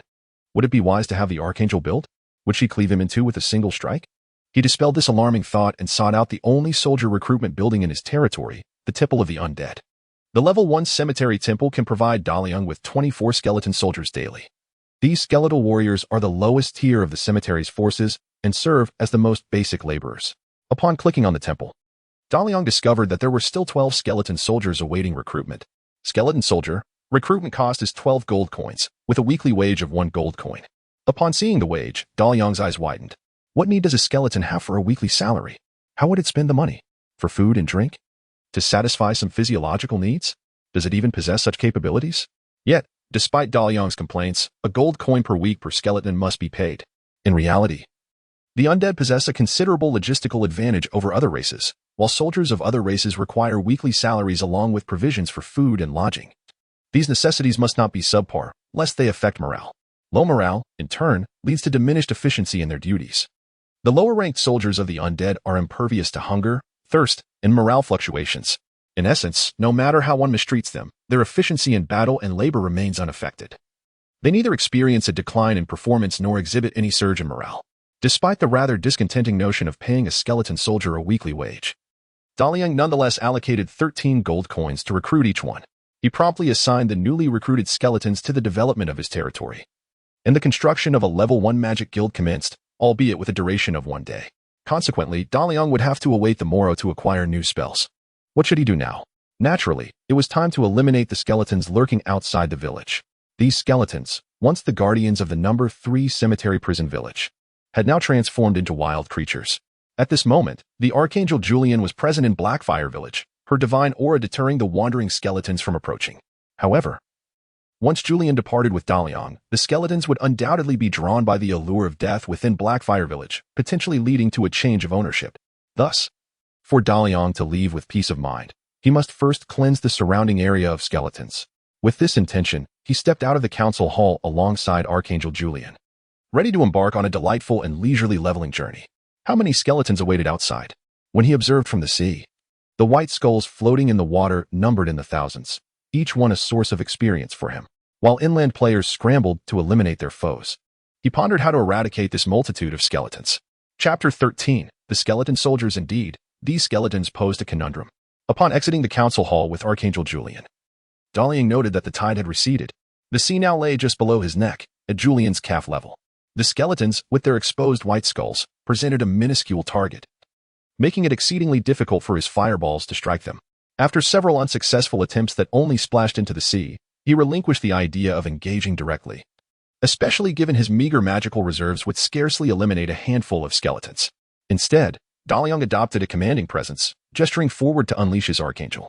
Upon receiving the order to attack, Julian unfurled her wings and ascended into the air. She soared above the sea, her form a blur of holy light, wielding a massive sword of retribution, occasionally unleashing arcs of radiant energy that cleaved downward toward the water's surface. The Archangel's assaults were akin to instant annihilation for the skeletons. Merely being grazed by her divine energy resulted in their swift demise. Julian meticulously cleared the skeletons from the territory, spiraling outward from Daliang's position with remarkable speed and efficiency. You have gained 10 experience points. You have gained 10 experience points. You have gained 10 experience points. The skeletal warriors were swiftly dispatched, bestowing upon Daliang a deluge of experience points, although a substantial portion of this experience would be siphoned off by Julian. The rate at which Daliang accumulated experience resembled a continuous flow, rapidly filling his experience bar. Congratulations, you have ascended to level 2. Your attack is 1. Defense is 1, intelligence is 2, and knowledge is 2. The sensation of leveling up evokes a refreshing chill akin to ice water on a summer's day. A profound clarity that permeates from within. I long to relive this moment. Daliang's wish was soon fulfilled, as yet another surge of experience flooded in, allowing him to experience the thrill of leveling up once more. Congratulations, you have ascended to level 3. Your attack. Congratulations. You have ascended to. After Daliang surged to level 10 in a single breath, he noticed a significant decline in the rate of experience gain. This was due in part to the escalating experience required for levels beyond 10, and also because Julian's attacking frequency was no longer as relentless as it had been initially. Daliang even observed that Julian deliberately avoided some skeletal warriors during her onslaught. What transpired? Gazing at the scattered, motionless white skulls upon the surface of the sea, Daliang was engulfed by a myriad of questions. Soon, Julian ceased her slaughter of the skeletal warriors in the distance, continuing to circle the perimeter of their territory while herding the spared skeletons towards the center. The movement of the skeletal warriors in the water was exceedingly slow. Julian had dispatched so many in just an hour, yet it took a full 3 hours to gather them into one location. When Julian finally returned to Daliang's side, the spared skeletal warriors had congregated before him. While they had not been particularly noticeable when scattered across the vast ocean, their assembly was now quite formidable. Upholding her duty, Julian respectfully addressed Daliang. My lord, these skeletal warriors admire your might and wish to join Blackfire Village. Would you consent to their allegiance? Ding. 1. 269 skeletal warriors expressed their admiration and request to join your army. Based on the gathered information, Daliang knew that when encountering wild monsters, if one's military strength vastly exceeds that of the monsters, there exists a low probability of the monsters expressing admiration and seeking to join one's ranks. Yet, this probability is less than 1. Even with advanced diplomacy skills, the increase in recruitment chances is merely 5. However, the skeletal warriors seeking to pledge their loyalty were certainly not the same as those previously scattered. Their number likely exceeded 10. At that moment, Julian's words dispelled Daliang's confusion. These skeletal warriors originally belonged to the former cemetery prison village of Blackfire Village. Unfortunately, the daily gold output from the council was insufficient to sustain a large army, resulting in the skeletal warriors in this maritime region being dismissed due to the inability of cemetery prison village to maintain their wages. Nevertheless, since they hailed from cemetery prison village, they harbored a sense of belonging to Blackfire Village, leading a portion of them to desire rejoining the ranks of its military. Indeed, Daliang nodded in agreement. According to Julian's perspective, these skeletal warriors originally belonged to Blackfire Village, making their surrender significantly easier than that of ordinary wild creatures. With over 1,000 skeletal soldiers offered without cost, it was illogical to refuse them. Thus, Daliang promptly accepted their allegiance. However, the abrupt decrease of over 1,000 gold coins from his pouch extinguished his initial joy. He quickly dismissed this concern, as the soldiers in the ranks of Blackfire Village received weekly salaries. The addition of these skeletal warriors meant an increase in expenses, compounded by the formidable golden devourer Archangel Julian. Even without developing the territory, Daliang would incur a weekly expenditure exceeding 6,000 gold coins for troop maintenance. Clearly, being a lord was no trivial endeavor. It appeared that the plan to have the Archangel perform for monetary gain needed to be expedited. Daliang arranged for the newly recruited skeletal soldiers to garrison within Blackfire Village. Although these skeletal warriors would consume a substantial amount of gold weekly, their presence ensured the defense of the territory, allowing Daliang to safely depart with Julian. At this moment, Blackfire Village was secure. Surrounded by rocky barriers and fortified by a multitude of skeletal soldiers, all submerged beneath the sea's surface, providing little cause for concern regarding its safety in the short term. Once everything was properly arranged, Daliang, eager to earn gold, swiftly ascended into the sky atop the Archangel Julian. The angel's ability to fly did not rely on wings but was an innate instinct. Thus, there was no sensation of turbulence as Julian soared through the air. Daliang perched upon Julian's shoulder, enjoying an expansive view and proximity to the Archangel's head, allowing for easy communication of commands. The speed of the flying Archangel was remarkable, and with Julian's heroic trait focused on velocity, complemented by acceleration spells, he darted through the sky like a meteor. The clouds above and the islands on the sea were swiftly left behind, and the waters surrounding Blackfire Village soon vanished from sight. Seated on Julian's shoulder, Daliang examined his map while estimating their distance. Their flight path led them towards Shangjiang City, the game's equivalent of the real-world location. This large city, situated near the Yangtze River's estuary, is one of the 8 major level 14 cities in the Chinese region. It serves as the stronghold of the human faction, where one could recruit all types of human units, including the Archangel, provided one met the necessary qualifications. As a priest of the human race, Daliang was naturally inclined to explore Shangjiang City, especially since his specialty lay in training spellcasting units into magical mages. The level 9 monk and level 10 priest of the human race met the criteria for spellcasting units, and Daliang was eager to witness the grandeur of magical mages. Chapter 14. Pirates flying through the air broadened the horizon even further. As they approached the mainland, the number of vessels on the sea began to increase. The ocean, connecting the world, facilitated easy and efficient transportation, allowing individuals to effortlessly ferry local specialties to distant shores with just a single ship. Maritime trade harbors immeasurable wealth. However, the riches of the sea are not easily acquired. The capriciousness of the climate can render an entire fleet vanishing without a trace amidst a single tempest. In contrast to the predictability of weather, the threat of pirates lurking upon the waves is the true terror that haunts seafarers. As they neared Shangjiang City, Daliang bore witness to a pirate raid from the skies. On the expansive ocean, a brigantine adorned with the Jolly Roger was in pursuit of a large 3-masted merchant vessel. The nimble pirate ship had successfully intercepted the merchant ship, circling it with menacing intent.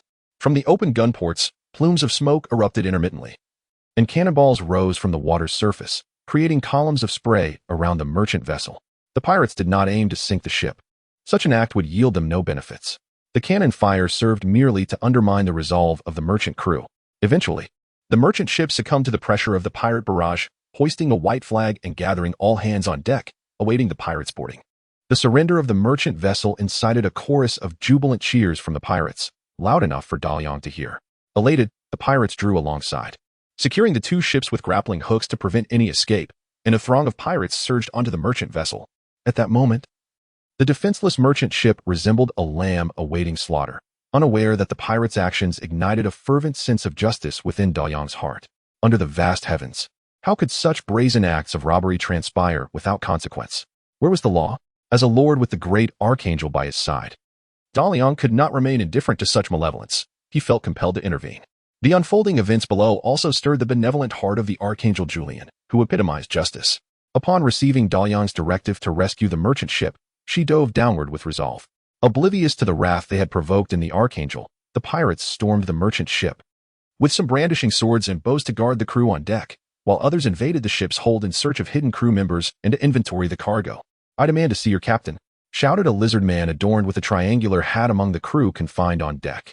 "I am Sulawong, captain of the Green Marsh, hailing from Kuala Lumpur in the southern seas." I request to parley with your captain for an equal exchange of identities. Kuala Lumpur, a principal city within the marsh-dwelling tribes of Malaysia, was home to a crew largely composed of marsh-dwelling species, including lizardmen and wolf-headed beings. In contrast, the pirates were primarily human with a smattering of beast folk among them. To captain such a large vessel, one must possess a heroic vocation. For only heroes can bestow additional attributes upon their crew and wield the unique skills, techniques, and magical abilities that define them. Heroes are revered wherever they may go, which is why the captain of the Green Marsh insisted on meeting the pirate captain, even as a captive. A captain is not someone with whom an ordinary pirate can engage. Indeed, when Wang declared himself the captain, the surrounding pirates swiftly altered their demeanor towards him, with some hastily summoning their captain. The pirate captain, a formidable human clad in iron gauntlets, approached with a commanding gait, a cross-sword slung at his hip, embodying the very essence of a crusader. Crusaders represent the elite 8th-tier warriors among the human ranks, serving as the backbone of the entire human army. Adorned in full armor upon the battlefield, their formidable defense and tempestuous assaults are a sight that no race dares confront directly. The pirate captain stepped forward, gazing down imperiously at the captive before him. I am Sydney, captain of the Iron Gauntlet. You wish to meet me, and here I am. Speak your mind. Wang, maintaining a composed demeanor, bowed slightly. Esteemed Captain Sydney, greetings. My vessel carries a cargo of durians destined for Busan. Such fruit is of no use to you, as their shelf life is exceedingly brief. Only when fresh can their value be preserved. I suspect you may struggle to sell them expediently, and once they spoil, they would be worth not a single coin. Thus, I propose that you take a few crates of durians to satisfy your crew's cravings, and then allow us to depart. This is the busiest shipping route in all of East Asia, and your next hunt is sure to yield substantial rewards. Upon hearing the nature of the cargo, Captain Sydney's brow furrowed in dismay. At that moment, the pirates who had ventured below deck rushed out, pinching their noses, and once on deck, greedily inhaled the salty air. Good heavens! This entire ship is laden with durians. That wretched fruit is unbearably foul. Thank goodness we escaped quickly, otherwise, we would have succumbed to the stench like Simon and the others. The unfortunate large-eared creatures, with their short legs, were hardly suited for a swift escape. After his subordinates confirmed the ship was indeed filled with durians, Sydney's expression darkened further. If these durians could be sold promptly while fresh, a considerable profit could be made. However, as pirates, they face significant challenges in selling stolen goods. Sometimes, they would wait weeks or even months for a suitable opportunity to offload their loot. Therefore, perishable items were the bane of any pirate's existence. Sydney cursed vehemently, unable to fathom that his inaugural venture into piracy would lead to such a predicament. He had invested all his resources in acquiring and outfitting this two-masted warship. Yet, piracy was no simple endeavor, with only a single ship. He dared not confront a merchant fleet composed of several vessels. After days of waiting, he had finally seized this solitary three-masted merchant ship, hoping for a bountiful haul, only to find it filled with durians. Now, the supplies of the Iron Gauntlet were dwindling, and he wondered if he could endure until the next opportunity arose. Truly, it was a stroke of misfortune. Indeed, you are most unfortunate, a voice echoed from the bow of the ship. And under the collective gaze of the merchant sailors and pirates, a radiant archangel gradually descended from the heavens. She donned shimmering armor that radiated a silvery glow, her hood obscuring her visage, enhancing her aura of mystery and sanctity. However, the gaze of the onlookers swiftly shifted from the archangel to her shoulders, where, astonishingly, a person was perched. What formidable being could command the loyalty of such a celestial entity? Chapter 15. Beneath the Wang Daliang reveled in the admiration directed towards him, respect, reverence, envy, making him feel akin to a radiant star. Yet, he quickly recalled his purpose, to rescue the merchant vessel. His motivations, however, were not solely rooted in altruism. The development of Blackfire Village was inextricably linked to maritime trade. Constructing his territory necessitated vast amounts of timber, yet the surrounding lands offered no trees to fell. Thus, he required a reliable maritime trading partner. At that moment, this merchant ship appeared to be an excellent choice, currently besieged by pirates. If he intervened, their gratitude would forge a memorable beginning for all. Clearing his throat, Dalian signaled Julian to crouch, then leapt from her shoulder, adopting an authoritative stance as he surveyed the deck, before proclaiming, I am Dalian, the Lord of Blackfire. I staunchly advocate for free trade, and any acts of piracy upon the seas warrant severe retribution. Today, I witnessed a merchant ship suffering misfortune from above, and as a lord who abhors pirates, I have resolved to extend my hand in aid. Now, all pirates, cast down your weapons, or I shall unleash my subordinates upon you. Daliang's declaration incited a chorus of cheers from the merchant sailors, who extolled his noble qualities and the might of the Archangel. In stark contrast, the pirates appeared despondent, acutely aware that an Archangel was beyond their capacity to confront, let alone the strength of the individual commanding her. With a cacophony of clattering sounds, the pirates relinquished their arms. The sailors of the merchant ship promptly seized the opportunity, surrounding the pirates. Yet, the pirate captain, Sydney, did not part with his crossed sword. He fended off several sailors attempting to seize his weapon, then boldly addressed Daliang as a pirate. I concede that I lack the right to seek the redemption of a guardian angel of humanity.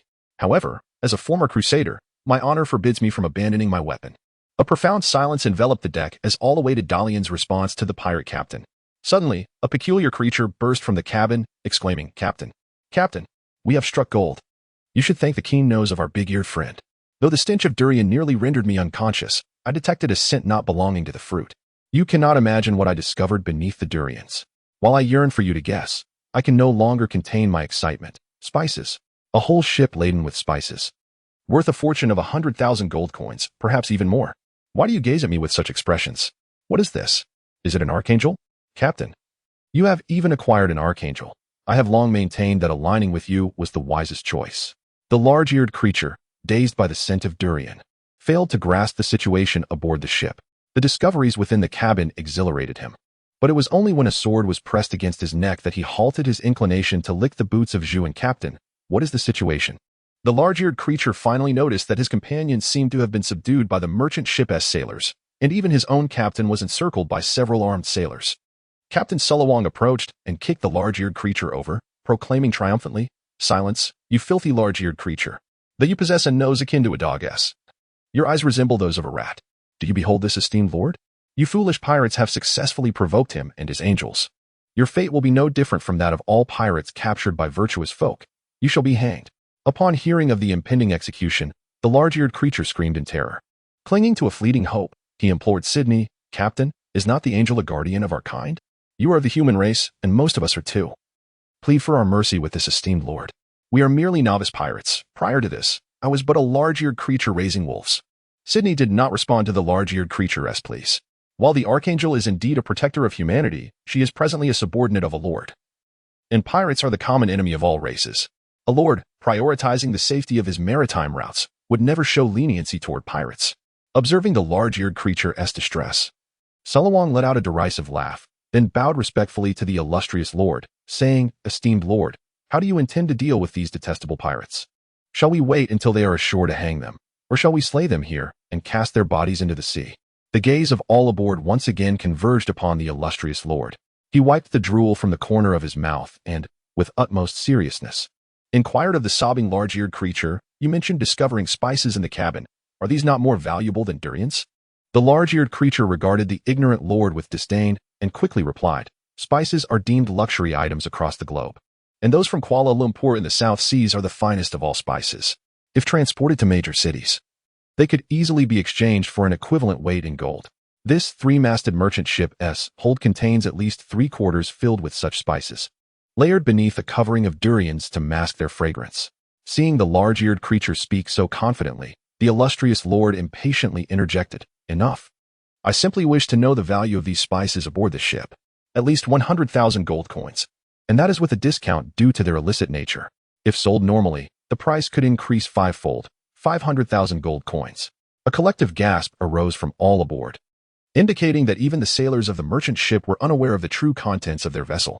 Sulawang declared with pride, The idea of masking the scent of spices with durian originated from my mind.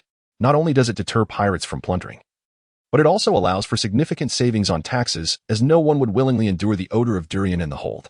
However, I must admit that I underestimated the olfactory prowess of the large-eared monster. Next time, I shall bring even more durian. Now, I beseech you, my lord, to execute these pirates immediately. In return, I am willing to donate 10% of the spices aboard to your domain. That amounts to 50,000 gold coins, clearly. Sulawang is prepared to make a substantial sacrifice to protect his secret. Daliang squinted, striving to conceal his greedy gaze before remarking, It appears that in my preparation to punish these pirates, I have overlooked the sentiments of my subordinate, the Archangel. After all, she is a guardian of humanity and possesses a deep affection for our kind. To slay a group of humans before her would undoubtedly distress her. Suddenly, Everyone sensed a shift in the wind on the deck. Realizing the implications, Sula Wang panicked first. The pirates have betrayed their original faith. Even if they are human, they have inclined towards evil. We must show no mercy, execute them at once. I am willing to offer 30% of the spices. No, no. 50%, all of them shall be yours. You scoundrel, you wretched lizard emerging from the mud. Daliang retorted. What do you take me for? Am I akin to the pirates? Coveting your spices? You have successfully provoked my ire. Now you and your crew must vacate my ship immediately. Sula Wang was taken aback. How can this be your ship? It is clearly mine. Sydney was stunned, pondering how this lord could be more ruthless than the pirates themselves. We might seize a portion of their goods, but you would consume both ship and cargo entirely. Such avarice is truly unbecoming. Julian, too, was astonished, reflecting on the nature of the lord he followed. Could it be that the malevolent aura of Ergs has tainted him? It is highly likely. Ergs is too powerful, and given the lord's weakness, such a corruption is inevitable. How comforting it is to know I am not alone in this. At that moment, the deck of the merchant ship was enveloped in silence, save for the howling sea breeze. My lord, Sula Wang stammered, his legs trembling. What of the ship? Daliang silenced any further justifications from Sula Wang. What of the ship? The lifeboats tied to either side are a gift for you. Hurry and leave my vessel, or I shall summon my angel to assist you. She harbors no affection for any non-human beings. The imposing presence of the Archangel quelled any thoughts of resistance among those aboard, and before Julian, none dared to rebel. Sula Wang had discerned the true nature of this lord and realized that any further delay might result in him being unceremoniously cast into the sea. The loss of ships and cargo pales in comparison to the value of one's life. Without hesitation, Surawan swiftly boarded the lifeboat with his crew. As he gradually receded from sight, Daliang turned to the still astonished pirates. What do you think you are doing? Do you expect me to kindly ask you to leave my vessel? How shameless. This was how Sydney characterized Daliang, yet his expression bore no trace of disdain. To become a pirate, one must possess a flexible mindset, and with a smile, he addressed Daliang. Esteemed lord, if you cast us off your ship, how do you intend to navigate this grand merchant vessel? Indeed, Daliang suddenly comprehended that operating a three-masted ship was far beyond his solitary capabilities. Unless Julian were to pull the vessel, a notion he dared not voice. Moreover, noticing Daliang's silence, Sydney grew bolder and continued, My lord has released those lizard men. They departed towards Shanjiang City. The news of you seizing their merchant ship will undoubtedly reach the Maritime Association, and should you set sail for Shanjiang City now, you will surely be apprehended. Still reveling in the joy of acquiring 500,000, Daliang had not anticipated the consequences that would follow. If what Sydney said was true, sailing to Shanjiang City would be tantamount to walking into a trap. However, since Sydney had mentioned it, he must possess ulterior motives. Prompting Daliang to inquire, What do you suggest? Cooperation, Sydney articulated a notion he deemed somewhat audacious. Your noble status and private domain could afford us numerous conveniences. In return, we pirates can offer you discreet assistance, such as dealing with dubious goods, smuggling, combating your maritime adversaries, and providing escort for your merchant vessels. Since acquiring his territory, Daliang had never carefully contemplated future developments. Yet, after witnessing the wealth a shipload of goods could yield, he realized that the construction of Blackfire territory could not rely solely on the Angel's performances to raise funds. Maritime trade, and even piracy were the pathways to progress. However, to build the naval strength of Blackfire territory required ships, sailors, captains, and talents from various fields, along with an intricate web of relationships. Sydney's proposal resonated with Daliang. He acknowledged his ignorance regarding maritime affairs, and since Sydney dared to be a pirate, he must possess some skills. Observing Daliang's expression, Sydney sensed he was on the brink of successfully persuading the lord.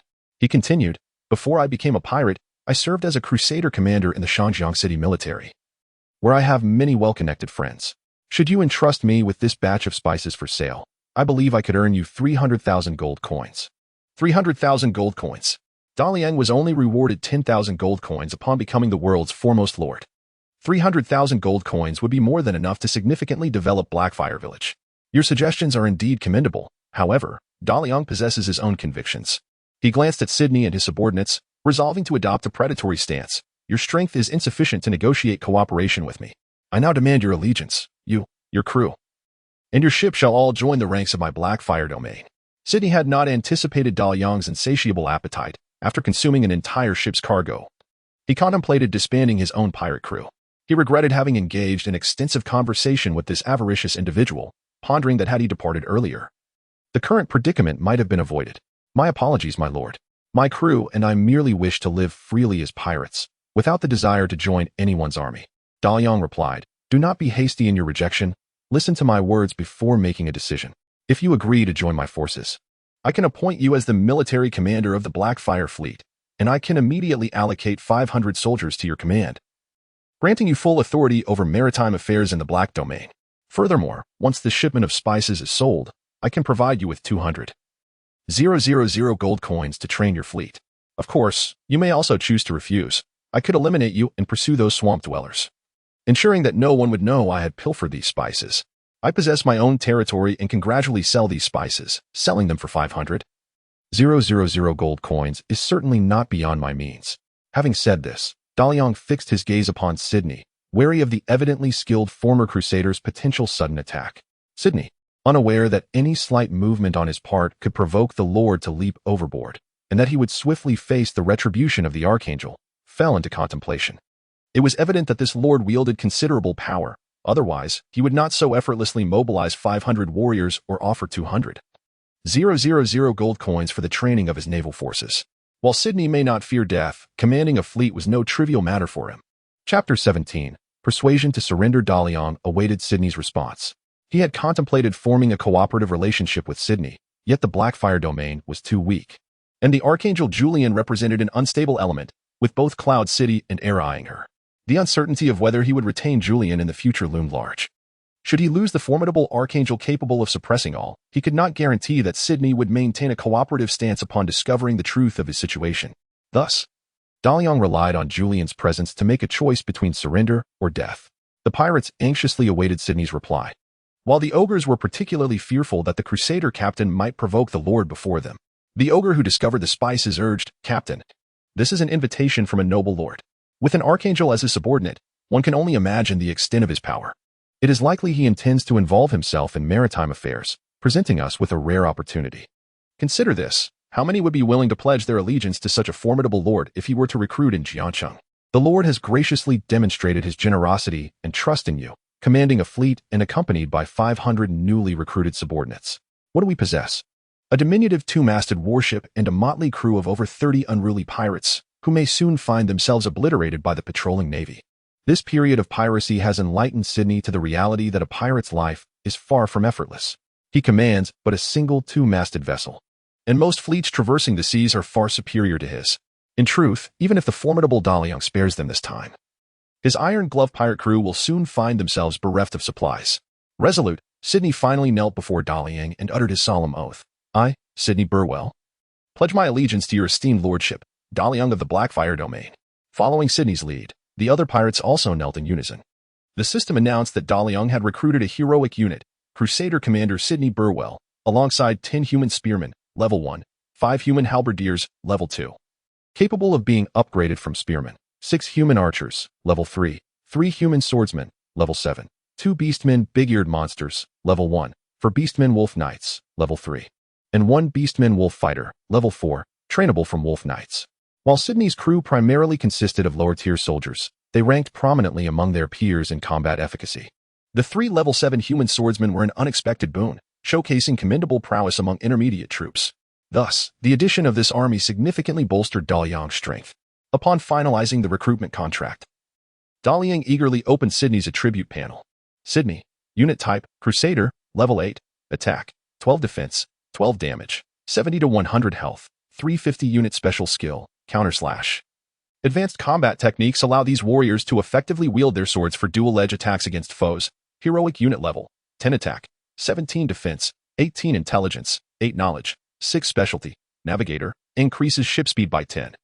Enhancing the speed of all vessels in the designated waters. Special skills, basic navigation, increases ship speed by 10, intermediate offensive skill, enhances melee damage by 10, intermediate artillery skill, boosts artillery damage by 10, magic skills, momentum slash. Arcane arrow, slowdown spell. What a formidable naval hero. Daliang had not anticipated that a hero he had casually deceived into joining would prove to be so exceptional. Capable of swift maneuvers, close combat, and long-range artillery warfare. Indeed, the ancients were not mistaken. Those with purpose possess a certain individuality. This acquisition was truly a remarkable value. In a state of exuberance, Daliang promptly produced a substantial handful of gold coins, distributing them among the pirates one by one. "Today, my brothers, As you join the Black Fire Alliance, I, Daliang, vow to ensure that none of you shall ever be treated poorly. Weekly salaries will be dispensed punctually and in full. And should any brother excel in his endeavors, I shall bestow upon him generous rewards. He then called over the beastfolk with large ears. Acknowledging his significant contribution in persuading Sydney to join the Black Fire Alliance, and presented him with a bounty of 100 gold coins, saying, I have high expectations of you. Upon seeing the glimmering coins in Daliang's hand, the large-eared creature's eyes squinted with joy, and he hurried over to respectfully accept the coins. Tears of gratitude streamed down his face as he exclaimed, Oh, my lord, you are the most generous leader I have ever encountered. I have never possessed such wealth in my lifetime. I, Simon, pledge my eternal loyalty to the Black Fire Alliance, along with my descendants. Daliang felt a surge of joy. Realizing that the tactics he had learned online to win people's hearts were indeed effective, he casually accessed Simon's attributes. Simon, Wolf Fighter Attack, 5 Defense, 8 Damage Output, 30 to 40 Health, 100 Unit Special Skill, Speed, when the large-eared creature rides a wolf. His unit transforms into an elite among level 4 troops, renowned for their rapid attacks. The charging wolf fighters possess formidable impact. Special skills, basic navigation, basic offensive techniques. To have already mastered special skills indicates that Simon harbors the potential to become a hero. Given the cleverness displayed by this large-eared creature, it is likely that he can soon be nurtured into a new hero. This endeavor was indeed a fruitful venture. With high spirits, Daliang shouted, set sail. Heading for Shanjiang City, the former Iron Glove pirates, now sailors of the Black Fire Fleet, had just received their weekly salaries and were brimming with enthusiasm. Furthermore, the racial trait of the Archangel enhances the morale of allies. The spirited sailors divided into 2 groups. One led by Sydney returned to the 2-masted warship, while the other, under West's command, remained aboard the 3-masted merchant vessel. Both groups swiftly unfurled the sails. The brisk sea breeze filled the sails, and the 2 ships began to glide forward. The journey from here to Shanjiang City would take approximately a day. To protect the 3-masted merchant vessel laden with spices, Daliang chose not to take Julian with him initially, leaving the Archangel aboard while he opted to log off. Upon returning from the cool virtual ocean to the stifling heat of his dormitory, Daliang took a moment to adjust to the shift in environment. After refreshing himself with a cold shower to wash away the sweat, he donned clean attire. Noticing it was mealtime, he hurried out of the dormitory towards the campus cafeteria. Today, the number of diners in the cafeteria was noticeably reduced, with most students present engaged in discussions about the recently launched open beta of the heroic world. It seemed that this game was beginning to influence their real lives. Listening to the concerns of classmates fretting over monster-slaying tasks and joyously celebrating the recruitment of a mere level 1 soldier, Daliang savored his meal with a sense of clandestine delight. Chapter 18. The University Alliance. As he overheard the complaints of his peers, Daliang's enjoyment of his food only intensified. With a formidable start as a great angel, he had long since outpaced them by leaps and bounds, currently aboard a ship destined to earn 300,000 gold coins, while they toiled away, penny by penny, to hire soldiers. Such disparity, indeed, was striking. At that moment, a conversation nearby caught Daliang's attention. Hey, have you heard? The world's foremost lord, Shifei, purchased his territory for 200 million. 200 million. Suddenly, Daliang felt as if struck by lightning, his earlier pride evaporating in an instant. 200 million in real life had catapulted Shifei into the realm of the ultra-wealthy, leaving Daliang to wallow in self-satisfaction over a mere 300,000 gold coins. The mindset. Daliang, if you remain in this state, your future wife will indeed run off with someone else. Alas, who will be my future wife? With a whirlwind of thoughts, Daliang surveyed his surroundings, spotting the vibrant and youthful young women. A sudden realization dawned upon him. Could the her that Shifei mentioned be a student from their school? For instance, the petite and charming sophomore from the foreign language department who had just exited the cafeteria, her large, expressive eyes seeming to converse on their own. Shifei had once harbored ulterior motives towards her, sending 8 anonymous love letters, yet the anonymity meant she had no idea who the admirer was. However, her aspirations to study abroad and have a mixed-race child were far from Daliang's tastes. Then there was the junior from the business management department who had just entered. A woman of substance, confident and graceful, renowned for her academic prowess, already running her own company. Shifei had often boasted that such a financially savvy woman would perfectly suit his criteria as a gaming enthusiast. Yet, Daliang was aware that she had several benefactors outside of school, her company intricately linked to these relationships. Thus, he chuckled to himself. Or perhaps the girl nearby who had just mentioned Shifei's 200 million fortune. A well-known campus beauty, a freshman, youthful and graceful. Her vivacious personality brightened the overall aesthetic of the university upon her arrival. Each day, numerous admirers from other schools flocked to catch a glimpse of her. Shufei, too, was among her many admirers, claiming that his heart raced and breathing became labored whenever he approached her, daring only to take a few clandestine photos for private admiration. Daliang certainly found her beauty captivating, and when she spoke of Shufei's earnings, her calm demeanor devoid of typical materialistic fervor only endeared her to him further. Indeed, the more he gazed at her, the more she resembled the vision of his future wife. Daliang's unabashed gaze had already been detected by the girl. Although she had grown accustomed to various stares due to her beauty, this particular gaze was undeniably brazen, bordering on repulsive. The unusual expression on her face caught the attention of another girl accompanying her. "What's wrong, Gutao? Are you feeling unwell?" Gutao was the name of the girl under Daliang's scrutiny. Her cheeks flushed from his intense gaze. She subtly gestured and whispered to her companion, "Sister man. Doesn't that person seem ill? Who looks at others like that? It's quite unsettling." The girl known as Sister Man turned her gaze towards Daliang and, smiling, remarked, "I know that guy. He's a seasoned gamer from our class, named Wang Daliang. He spends all his time playing games, and I hardly see him throughout the year. I suspect he has even seen you before. He must be stunned by your charming appearance. Don't worry, he's not a pervert. However, he seems quite skilled at gaming. He's probably engrossed in heroic world right now. Since we are forming the Shangjiang City College Alliance, we might as well recruit him." With Sister Man's assurance, Gu Tao's expression softened a bit. Upon hearing Sister Man's intention to include him in the college alliance, she inquired, "Does he really excel at gaming, considering his day's demeanor? Do you doubt my word?" Sister Man shot Gu Tao a confident glance before calling out to Daliang, "Daliang, come join us for a meal. I have some questions for you." At that moment, Daliang was lost in daydreams of marrying Gu Tao. But Sister Man's loud voice abruptly shattered his blissful reverie. Initially, he felt a surge of irritation, but upon recognizing the speaker, he quickly suppressed his annoyance. Promptly picked up his tray and naturally seated himself beside Gu Tao. Sister Man, her mouth agape in astonishment, exclaimed, "Daliang, you're being rather familiar, aren't you?" Daliang chuckled heartily. "We're all friends here. What else with the formality? Chairwoman Su Man, what brings you to me? Whatever you need, Aunt Daliang. We'll attend to it diligently." Noticing Gu Tao quietly picking at her food, evidently displeased by Daliang's boldness, Sister Man turned to him and said, "Aren't you playing heroic world as well? Several universities in Shangjiang are planning to unite and form a college alliance, and we'd like to recruit you as a key member. Are you considering joining us?" With Sister Man's introduction, Daliang quickly grasped the formation process of the college alliance. Although Heroic World had only been in open beta for less than a day, the gaming experience had already driven players worldwide into a frenzy. The sheer fact that the naming rights to a world-leading territory were casually sold for 200 million spoke volumes about the game's impending popularity. The official reports indicated that online players had surpassed 30 million, a figure that was rapidly increasing by the millions. The influx of players made it increasingly challenging for smaller gaming groups to operate, as both warfare and resource acquisition demanded significantly more manpower than other games. Under the leadership of Su Man, the newly established Hero World Gaming Club at her school felt the pressure upon entering the gaming realm. Her innate leadership instincts made her acutely aware that a small school club alone could not make a significant impact in the gaming world. Consequently, she promptly reached out to multiple universities in Shangjiang City, proposing the formation of a coalition known as the Shangjiang University Alliance, aimed at creating a gaming organization dedicated to serving the students of Shangjiang. The challenges faced by Su Man mirrored those encountered by gaming groups in other institutions. In the presence of a vast number of players, gaming organizations comprising merely dozens or hundreds of members were hardly noticeable.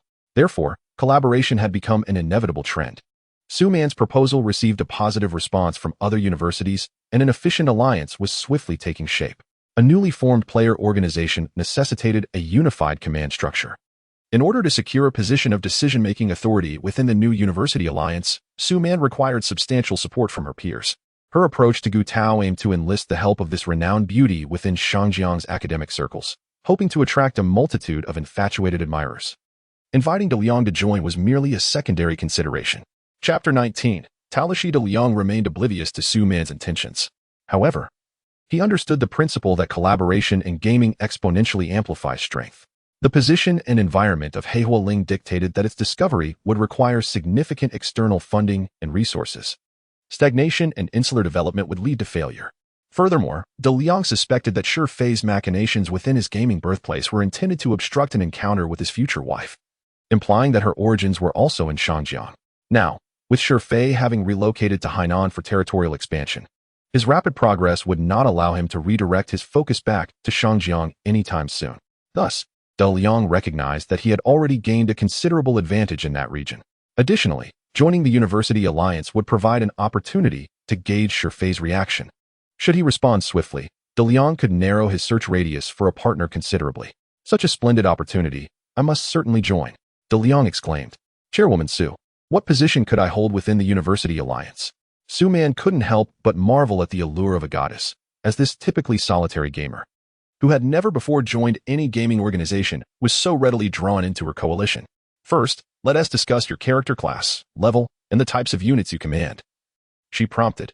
I am currently a level 10 human priest. Really? Is that true? Gu Tao exclaimed in astonishment. I am only a level 6 elf druid.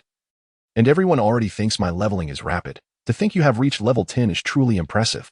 Flattered by the compliment from the beautiful Gu Tao, Daliang felt a surge of pride.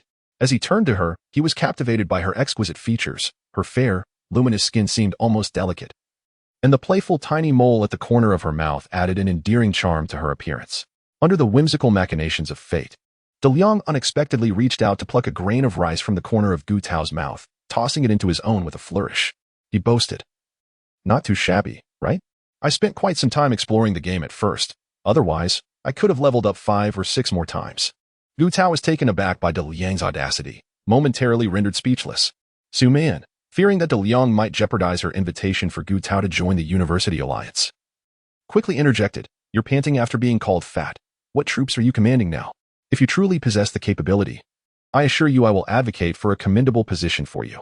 Daliang recognized that his recent action had been rather impolite, yet there was little to regret now that it was done. Contemplating Su Man's inquiry, he realized that revealing his identity as the Archangel Julian was out of the question. Being a member of the University Alliance was merely a facade to leverage its resources for his own gain. His true identity was that of the Lord of Blackfire. To prevent Shifei from employing any underhanded tactics, this identity must remain concealed. Similarly, his status as a Crusader of Sydney could not be disclosed.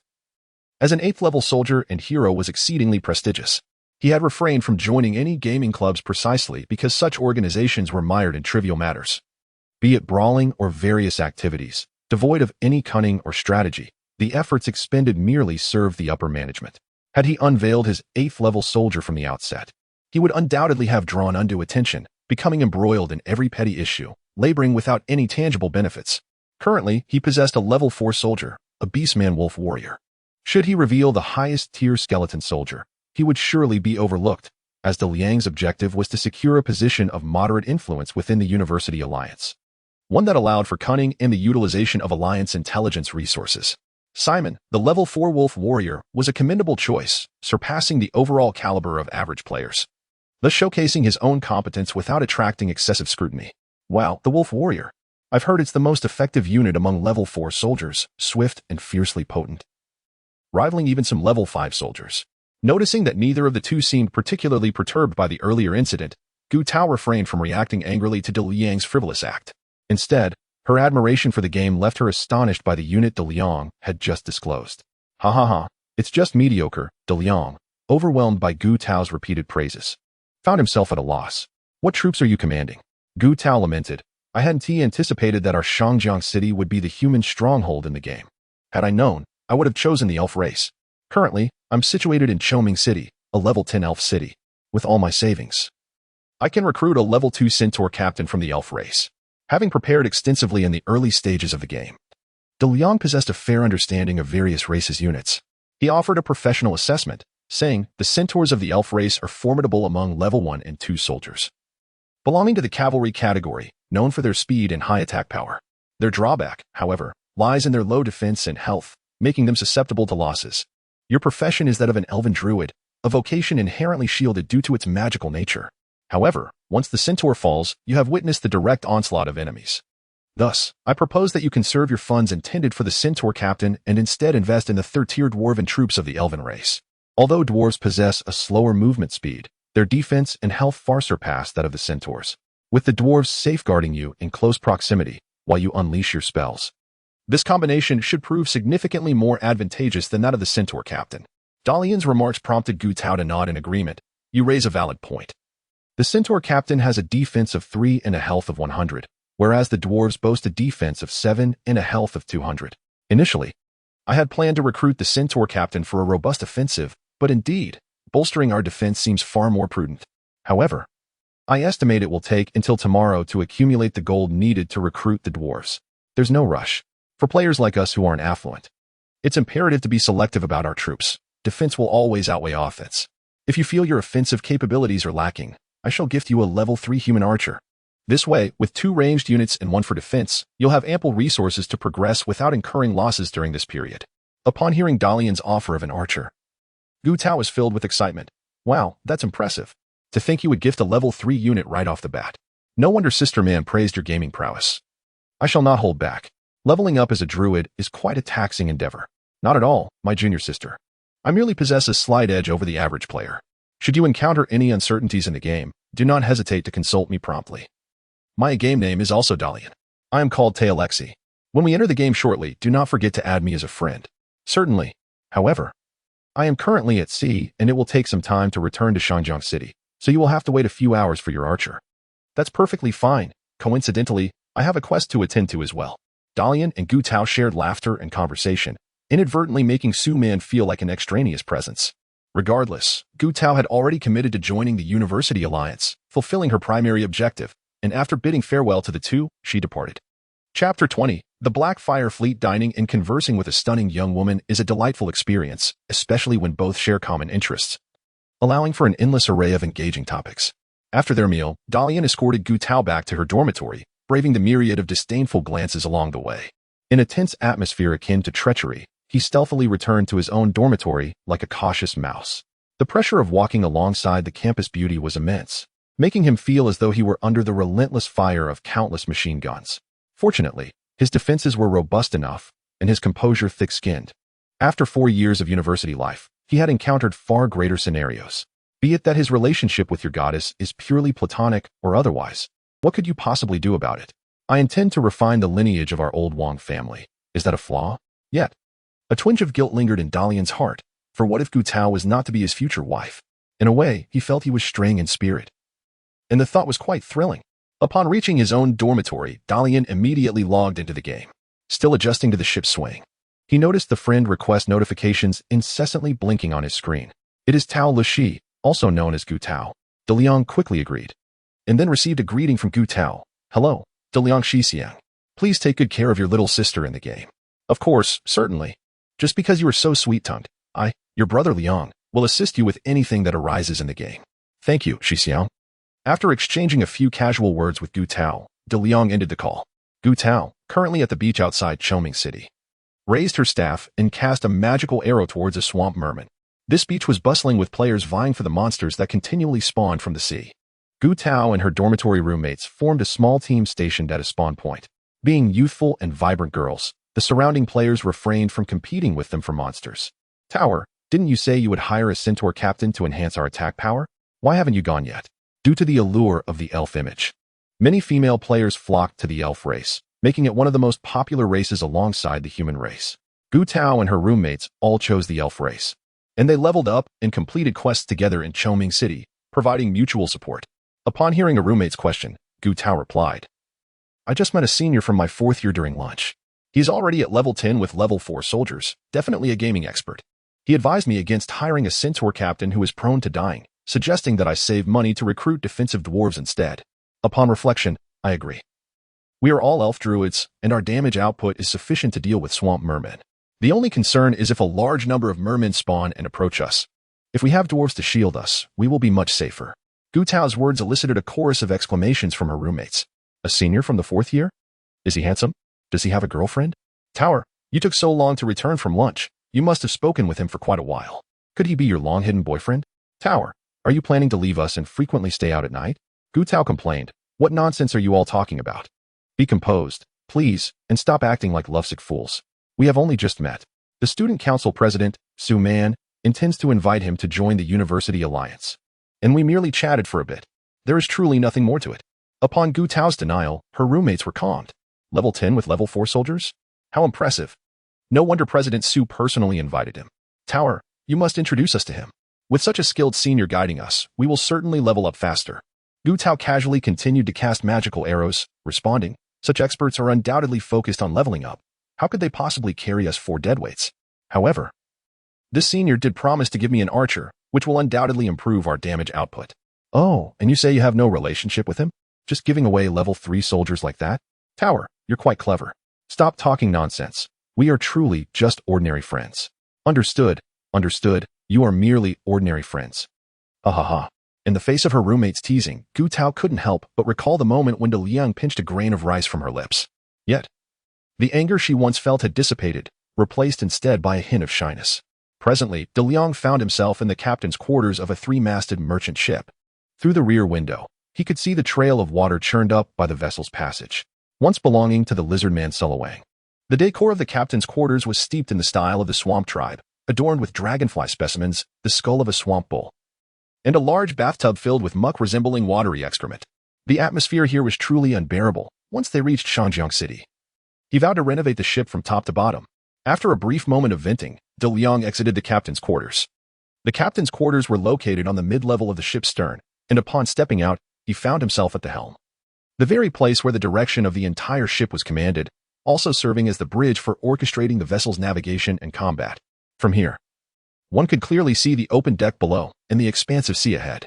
This former Sulawang vessel, now renamed the Blackfire by Daliang, temporarily served as the flagship of the Blackfire fleet. The Blackfire was an ordinary 3-masted merchant ship with a total weight capacity of 1,000, a maximum armament of 20, a turning power of 60, and a propulsion power of 50, accommodating 75 standard sailors, with a minimum crew requirement of 15 and a maximum of 100. The Blackfire boasted 3 decks and was armed with 20 iron smoothbore cannons. These cannons were formidable weapons of war, operable by just 1 or 2 low-ranking soldiers, yet capable of inflicting damage that even the most elite soldiers would hesitate to endure. In truth, with just these 20 cannons, Sulawang need not have surrendered to the Iron Glove of West Sydney, for the Iron Glove was merely a 2-masted warship. The 2-masted warship had a total weight capacity of 150, an armament of 20, a turning power of 90, a propulsion power of 75, a standard crew of 40, a minimum crew requirement of 10, and a maximum crew of 70. While their weaponry was comparable, the 3-masted merchant ship possessed height and defensive advantages under full battle conditions. A 2-masted warship would find it challenging to easily overcome a 3-masted merchant ship. However, in an effort to carry more cargo, Sulawang had reduced the crew complement, resulting in a capable ship being captured by a vessel that was more than half its size. Daliang stood on the bridge, gazing across the vast expanse of the sea. To the side in front of the Blackfire was the Iron Glove of West Sydney, its superior speed naturally placing him in the role of fleet leader. Beyond, the ocean stretched endlessly, devoid of anything but water. The fierce warrior Simon served as the first mate of the Blackfire, skillfully directing the sailors who had split from the Iron Glove and maneuvering the sails in the intricate network of ropes, ensuring the sails caught as much of the sea breeze as possible, enabling the ship to achieve its maximum sailing speed. Gazing upon his modest yet personal fleet, Daliang could not help but feel invigorated. However, he suddenly sensed that something was amiss aboard the vessel. Where was Julian, who had been standing on the bow? Where was his beloved Archangel? Chapter 21. Arrival at Shanjiang City. Daliang distinctly remembered that when he logged off, Archangel Julian was indeed stationed on the ship's bow. Yet now she had vanished.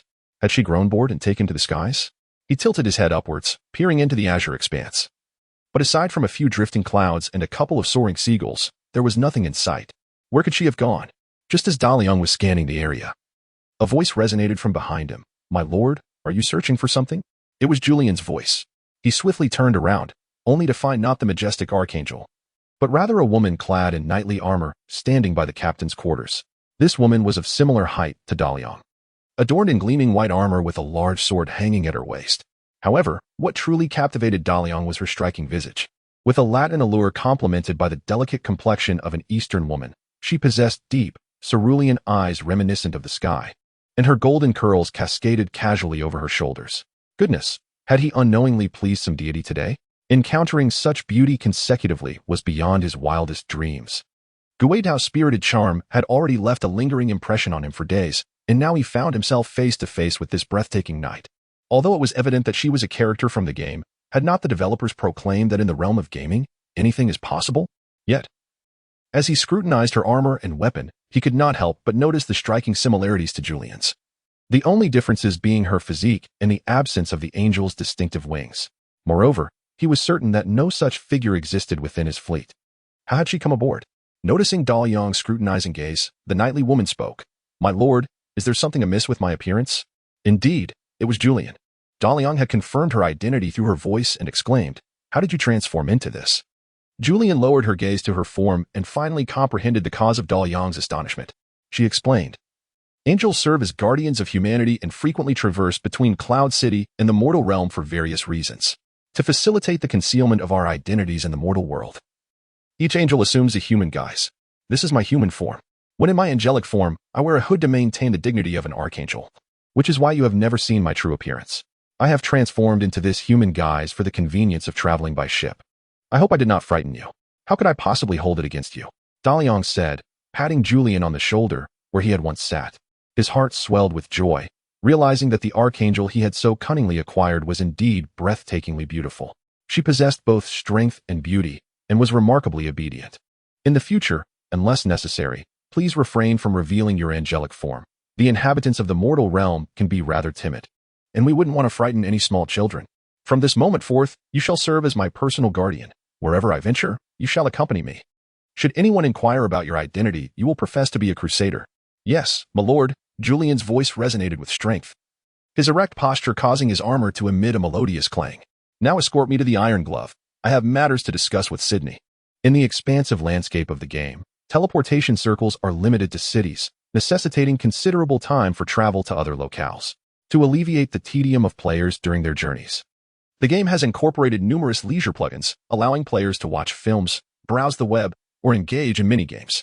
However, Daliang could not afford to squander precious time on such distractions. The immense pressure from Sure Fei weighed heavily on him, and the infusion of 200 million in funds would propel his territory into a phase of rapid development.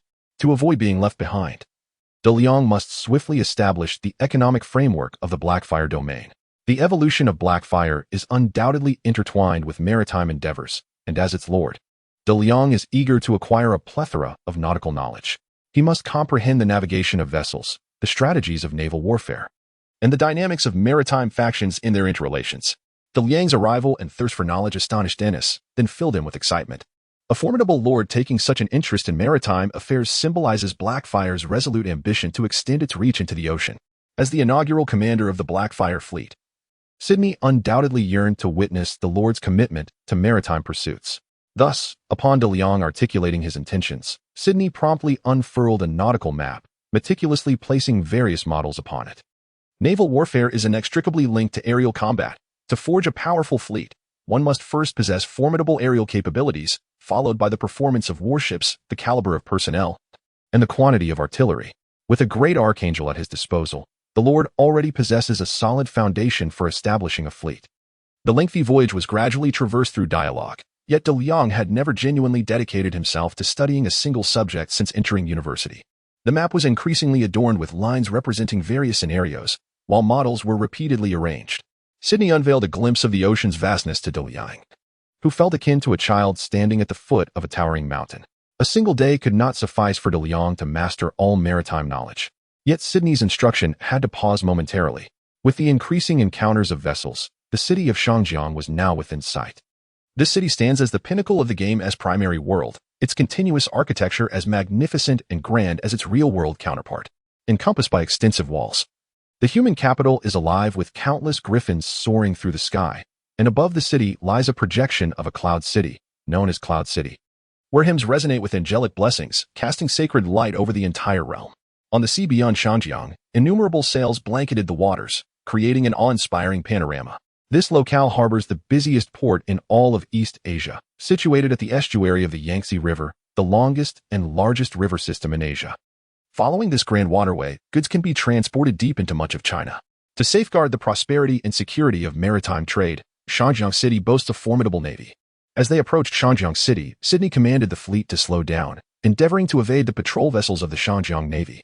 "My lord, the Blackfire is a commandeered ship. If we enter the commercial port, it may be seized by the Maritime Merchants Association. I shall first seek out my former naval comrades to see if we can gain entry into the military port.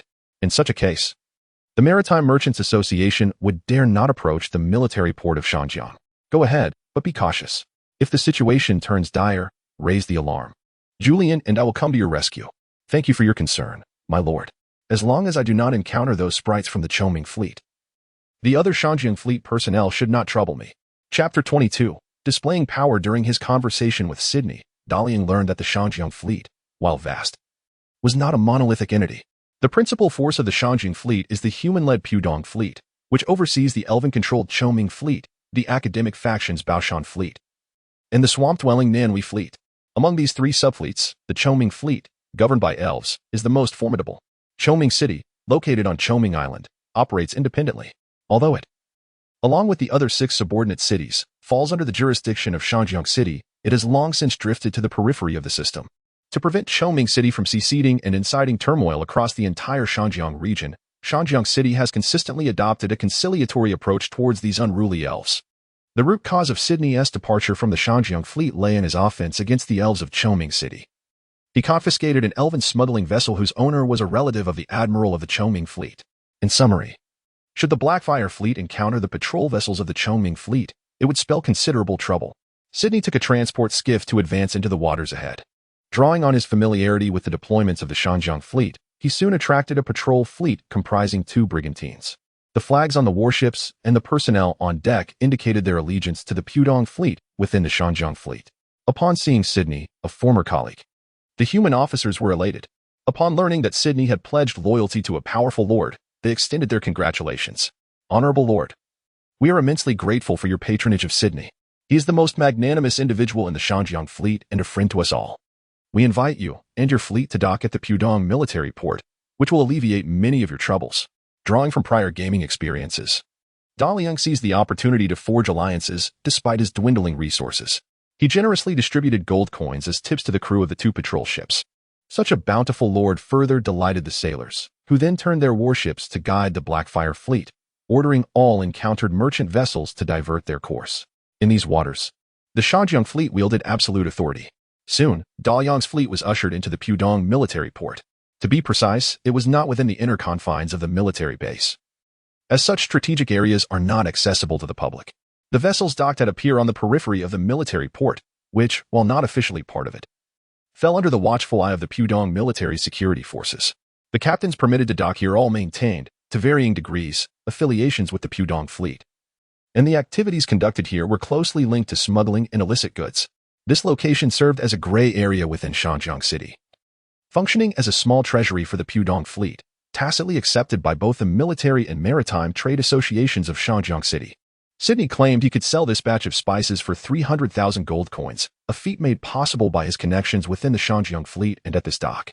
With the spice transaction left to Sydney's discretion and Julian tasked with preparing the fleet, Daliang confidently strode into Shanjiang City, accompanied by the fierce wolf warrior Simon. For wolf knights and 5 archers, he refrained from bringing Julian along, instead sending a private message to Gu Tao. Sister Tao, have you completed your task? Your brother is already in Shanjiang City. Shanjiang City was bustling with extreme prosperity, filled with a multitude of players contributing to the vibrant atmosphere. Within the city, only one player was allowed to bring a maximum of 10 followers, and Daliang's entourage perfectly matched that number. After paying the entrance fee, Daliang had scarcely begun to appreciate the splendor of this globally renowned city before he eagerly sent a message to Gu Tao. What a coincidence! I just logged into the game upon returning to my dormitory, and before I could take a single step, I saw your message. Please hold on a moment. I will teleport to Shanjiang City immediately. Where are you? I will come find you. Oh my, we truly share a connection. Just a coincidence, of course. Quickly tell me where you are. I have just returned to Choming City, at the east city gate of Shanjiang. You will surely recognize me at first glance when you arrive. Simon and his subordinates, mounted on their wolf steeds, surrounded Daliang in a protective formation, with the 5 archers positioned strategically to safeguard him. The formidable wolves, with their menacing fangs bared, and the brutish beast men wielding their cleavers, commanded respect as they passed, causing both players and NPCs to yield.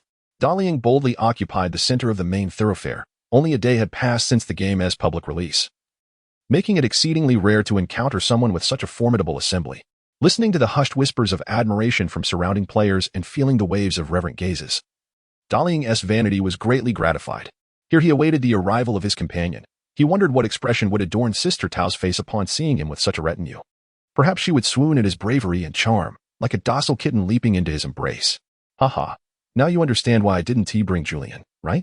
That's the secret. The imposing presence of the Wolf Knight shielded Daliang from all players attempting to approach him, rendering him enigmatic and unattainable. Players began snapping photos and screenshots to share on forums, marveling at the sight of a wealthy player in Shanjiang City, flanked by 10 level 3 and 4 guards, inspiring widespread admiration. In the region of Jiancheng, a player has emerged, commanding a formidable army of level 4 wolf warriors, complemented by level 3 wolf knights and archers. With such a balanced combination of melee and ranged troops, one must ponder which player dares to claim they could triumph over him. Should he be an elven ranger? I would be inclined to suspect he is none other than the world's foremost lord, Facius Shoshur. The grand entrance of Daliang in Jiancheng has instantaneously stirred a colossal wave of excitement. His visage, disseminated through the game's screenshots, has naturally caught the attention of several notable figures, including the reclusive Shi Fei lurking in the shadows. How could this be possible? How could he possess such a vast and powerful army? Shi Fei, having sold the naming rights to his territory for 200 million, does not imply that his domain could develop instantaneously. At this nascent stage of the game, currency is exceedingly scarce, with a single gold coin soaring to 23 yuan. If Shi Fei were to convert this money into game currency now, it would be far less advantageous than waiting for the coin's value to decline before making substantial acquisitions. Moreover, establishing a territory requires more than just financial investment. Various resources such as timber and stone must be amassed, and in this regard, Shi Fei finds himself at a disadvantage compared to the illustrious Daliang, who holds a far greater wealth of resources. Most critically, developing a territory necessitates a significant labor force, and the population refreshes at a fixed daily rate. Haste is futile. Consequently, Shi Fei is left with only 6 newly recruited level 1 centaur soldiers from the elven race. Although these forces are undoubtedly superior to those of the average player, they pale in comparison to Daliang's opulent array. Chapter 23. The blocked gate. Shi Fei considered himself to be among the elite with his 6 centaur soldiers just one day post-open beta. Yet he could not have anticipated Daliang's initial public appearance showcasing such a formidable lineup, infinitely beyond anything he had encountered before. Could it be a reward for an erroneous birthplace? No, that is utterly impossible. Official compensation consists merely of a handful of gold and resources. The recruitment of soldiers in the city is fraught with numerous restrictions. Wealth alone does not guarantee the acquisition of troops. Regardless of how Daliang obtained his army, it signifies a troubling turn of events, and I fear I may have made a grievous error. Moreover, today marks the establishment of the University Alliance. I had intended to attend in the capacity of the world's premier lord to offer my congratulations. However, the University Alliance shall undoubtedly seize the opportunity to court Daliang. With such military prowess, anyone would merely play a supporting role. Cursed be this situation. How did it come to this? He should be struggling at the lowest levels among the upgrading forces. It appears I shall not be attending the ceremonial establishment of the University Alliance. With Daliang present, my distinction as a standout will be obscured. I must hasten to secure the recently discovered magical spring, a structure capable of recruiting level 7 elven Pegasus Knights. Once I soar through the skies of Jiancheng with my level 7 warriors, we shall see if Daliang can maintain his exuberant demeanor. In a fit of frustration, Shi Fei closed the webpage displaying Daliang, who stood amidst a throng of wolf knights and archers, his face adorned with a brazen smile. At this moment, Daliang was striking various heroic poses, catering to the adoration of the public who eagerly snapped photographs. Little did he realize that his grand entrance was inadvertently placing immense pressure on Shi Fei. He flaunted his military prowess, indulging in fantasies of commanding vast armies across the rivers and conquering territories, all while envisioning numerous young women cheering for him from behind. Suddenly, a private message request came through. Without even glancing at it, Daliang remarked, "Hey, has the girl arrived? Am I not easily recognizable? Who are you calling a girl?" However, the response did not come from Gu Tao, but rather from a familiar female voice. It's Su Man. So it was the esteemed President Su. Only then did Daliang realize that the person who had messaged him was under the gaming alias of Lai Hongchang, which belonged to Su Man. "What brings you to me, President?" "I'm quite busy," he said. "Busy flirting with girls, I presume?" Su Man teased before swiftly steering the conversation to the main topic. "You're quite the character. I was wondering why you casually gifted Gu Tao an archer. Turns out you have quite the army. You've become a sensation online. Many influential figures are inquiring about you. However, we had an agreement that you would join our esteemed University Alliance. Don't let greed lead you to abandon us for some wealthy patron." It became clear that Su Man had reached out for this very reason. Daliang reassured her. "I, Daliang, will undoubtedly join the University Alliance. You can rest assured, President Su, my future happiness relies heavily on the alliance." With Daliang's vow, Su Man felt relieved. She had been taken aback when she first saw the photos circulating online, as she instantly recognized Daliang's true appearance in the game.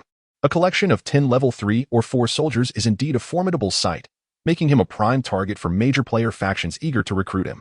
The yet-to-be-established Shanjiang University Alliance, in comparison to well-funded professional player groups, seemed minuscule, and Daliang was at risk of being poached. Thus, Su Man was eager to connect with him. With Daliang's powerful entry, her standing within the alliance would surely be fortified. After concluding her conversation with Su Man, a thought flickered in Daliang's mind. Could Su Man be his future wife? Having served 3 consecutive terms as the student council president, her capabilities were unquestionable. Her decisive demeanor and androgynous style easily captivated others, often overshadowing her physical appearance. To be frank, Su Man was indeed an attractive young woman. Her short hair added an air of sophistication, and with a bit of effort in her appearance, she could embody a true queen. It was entirely possible that a socially inept individual like him would find himself on the receiving end in a relationship, even if marriage were to occur. Just yesterday in the cafeteria, Su Man had actively invited him to join their university alliance. Perhaps she had harbored feelings for him for quite some time, merely seizing the opportunity to draw him closer. Suddenly, another message from Gu Tao arrived. Senior, what is happening? The eastern gate of Shanjiang City is completely blocked. I can't get through. Blocked? Daliang surveyed his surroundings, and Gu Tao's words rang true. The once broad city gate, over 30 meters wide, had been entirely obstructed by players, the culprit being none other than himself, standing in the middle of the road with 10 soldiers at his command. Daliang's imposing presence attracted a multitude of onlookers, who called upon their friends to witness the spectacle. In a brief span, the entrance and exit to the city became so congested that not even a drop of water could pass through, leaving players unable to move. Yet, this did not deter the eager crowd from witnessing the prowess of a master. More and more players flocked to the scene. Although they were unaware of this expert's true identity, they soon came to collectively bestow upon him the grand title of Dominant Emperor. For it indeed took great audacity to blockade the gates of Shanjiang City. Unbeknownst to Gu Tao, the very cause of the congestion at the eastern gate was Daliang himself. She stood in astonishment, unable to discern which figure in the sea of heads was Daliang, and thus resorted to messaging him for precise coordinates, hoping he might find her. Daliang, taken aback by the attention his display had garnered, found himself unable to meet Gu Tao as he was also trapped amidst the throng. Just as he was fretting over how to rendezvous with her, the congestion at the eastern gate attracted the intervention of the Shanjiang city guards. A multitude of soldiers rushed in from various parts of the city, wielding long spears and great swords to disperse the players swiftly and effectively, clearing the once crowded streets. Before long, normal passage was restored at Shanjiang City's eastern gate. The many still awaited entry from outside, prompting the soldiers to remain vigilant in directing the flow of traffic. Fearing arrest for disturbing the peace, Daliang edged toward the street's periphery, gathering his troops to minimize attention while scanning for Gu Tao's silhouette. He then glanced back at the buildings behind him and communicated, I am at the entrance of a fabric shop. If you head towards the city gate, you should be able to see me. Unaware that Daliang was the cause of the earlier blockage, Gu Tao noticed that soldiers had prohibited anyone from approaching the eastern gate until the streets were cleared. Upon receiving Daliang's message, she proceeded eastward, observing the shops on either side. Soon, she caught a glimpse of Daliang in the distance, but to her confusion, he appeared to be in trouble. Surrounded by a group that included members of various races, humans, beastmen, and swamp creatures. Chapter 24. A reunion with Wang Daliang, eagerly awaiting Gu Tao's arrival, found himself instead besieged by a group of newly arrived swamp dwellers. In his momentary confusion, he could not recognize the familiar faces among the diverse crowd. But a furious voice soon made it clear who these lizard folk and wolf-headed beings were. You wretched pirate who deserves to be hanged. I never expected you to have the audacity to steal my ship and come to Shanjiang City.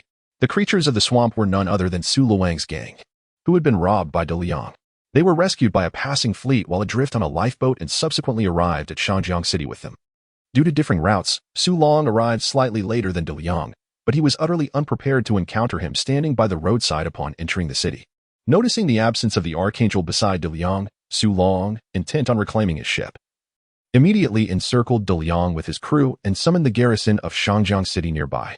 Commander, these individuals are all pirates. They recently plundered my ship. I beseech you to arrest them and impose severe punishment, as well as recover all my stolen possessions. Pirates are the common enemies of all authorities. And Su Luang's words swiftly drew a multitude of soldiers to encircle Daliang and his crew.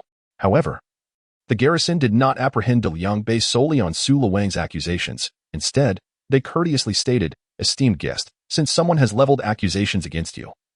We are obliged to ascertain the truth. If you are not a pirate, please do not resist unwisely. We shall escort you to the Admiral's office of the Pudong fleet, where the esteemed commander will deliver the most impartial judgment. In the vastness of Shangjiang City, Daliang was taken aback to encounter Su Long, surrounded by numerous soldiers. His small group was utterly incapable of resisting an assault.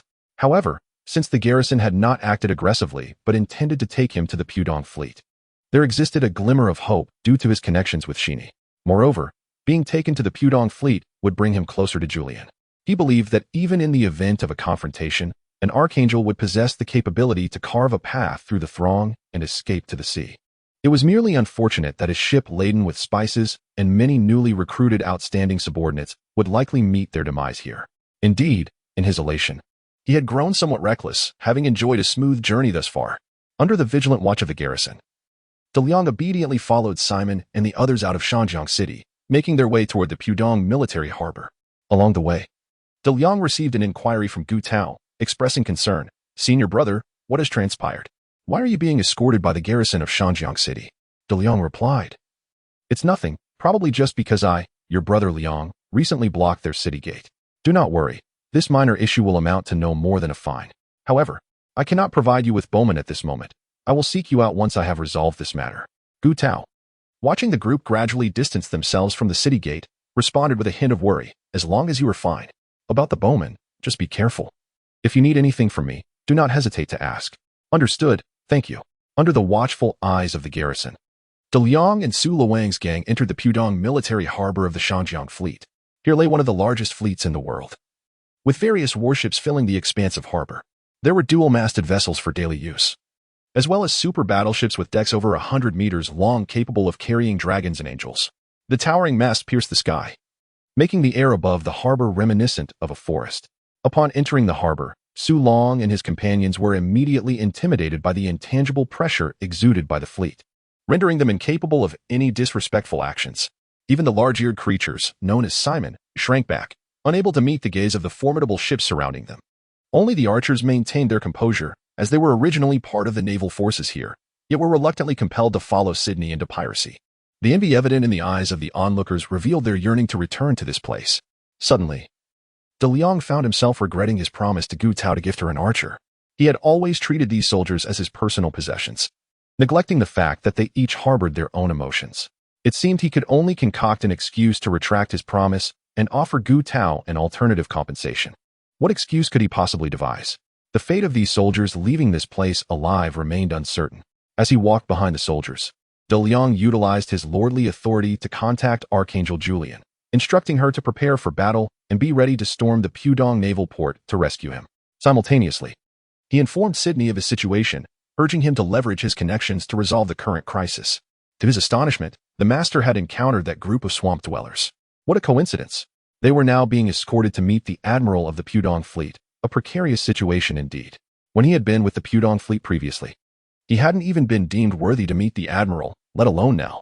"Master, please assess the situation before disclosing our ship's location. I shall return to the vessel at once to see if I can maneuver it away. Once Julian rescues you, we can depart from here." If even Sydney proclaimed that there was no solution, then it was indeed a dire predicament. They could only strive to delay time, hoping to reclaim both ships. With a mind full of concerns, Daliang was soon escorted to the admiral's office, located deep within the Pudong naval port. This fortress-like structure served as the final line of defense for the port. The castle faced the eastern harbor, its sturdy stone walls adorned with numerous dark cannon ports. Atop the fortress, a multitude of sharpshooters stood, fourth-level soldiers, capable of being promoted from archers, while a squadron of royal griffins, numbering 100, rested peacefully above, their keen eyes scanning the distant sea. Attempting to rescue someone under such formidable defenses would indeed be a severe test for an archangel. And Daliang's apprehensions about his path ahead intensified. "Enter, the admiral awaits you," a guard announced as Daliang was unceremoniously thrust into the castle, the door slamming shut behind him. Inside, only Daliang and Su Long were permitted entry. Their attendants remained outside, detained. Upon crossing the threshold, they found themselves in the grand hall of the castle, its lofty dome intricately carved with mythological tales, featuring the guardian angels of the human race as central figures. At the end of the hall, upon a raised platform, sat a figure clad in naval general's attire. To Daliang's astonishment, the admiral of the Pudong fleet was a woman. He gazed intently at the woman before him. Her dark red curls framed a proud visage, her haughty eyes surveying those below. Leaning against the back of her chair, her left leg crossed over her right, she exuded an air of nobility and grandeur. Seemingly above all else, the woman's gaze swept over Daliang and Wang, and she spoke with a tone of disdain. Pirates? It has been quite some time since I have heard that name in the waters directly controlled by my Jiang fleet. Tell me, who among you is a pirate? As a reward for such audacity, I could personally send him to the gallows. Chapter 25. Admiral of the Pudong Fleet. Esteemed Admiral, I am Wang from Kuala Lumpur, a merchant of reputable standing, which can be verified through the Maritime Merchant Association. Just yesterday, my three-masted merchant ship, laden with the local delicacy of durian from Kuala Lumpur, was en route to Busan when a band of wretched pirates intercepted me. Wang stepped forward to salute and recounted the incident, deliberately omitting the fact that his ship was also carrying contraband spices, which, if discovered, would significantly tarnish his credibility with the Maritime Merchant Association and adversely affect his procurement quotas. He also refrained from mentioning the presence of the Archangel, fearing that the Admiral might lessen the penalty for the pirates due to such a powerful figure. The situation was clear. To confront these marauding sea brigands, we must impose severe penalties to curb the rampant piracy. Upon hearing Wang's stern accusations against Daliang, the Admiral turned her keen gaze towards Daliang. Wang's testimony holds considerable weight. Yet I shall not hastily render a verdict. I grant you the opportunity to defend yourself. Of course, you may also confess your crimes, which would simplify matters considerably. Sydney advised Daliang to buy time, so Daliang certainly would not admit to any wrongdoing. He adopted a dismissive demeanor towards Wang's testimony and declared, Admiral, I have never encountered this lizard man. I was simply waiting for a friend in Jiang City when these scoundrels, who wallow in the mud, falsely accused me of piracy.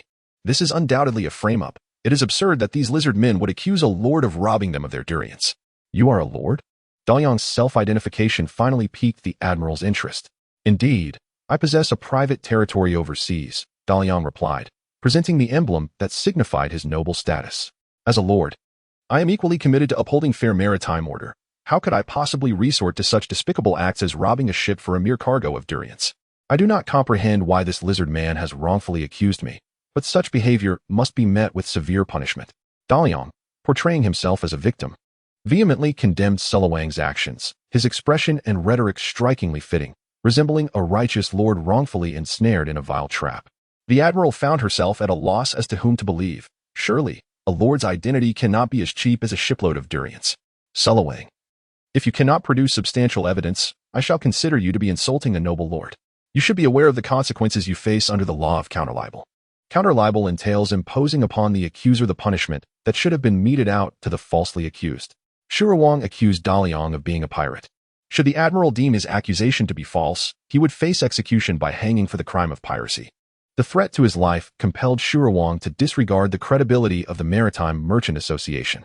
In a state of urgency, he exclaimed, Admiral, I must confess that I concealed certain truths in my previous testimony. My ship was not laden solely with durians. Rather, the majority of the cargo consisted of spices.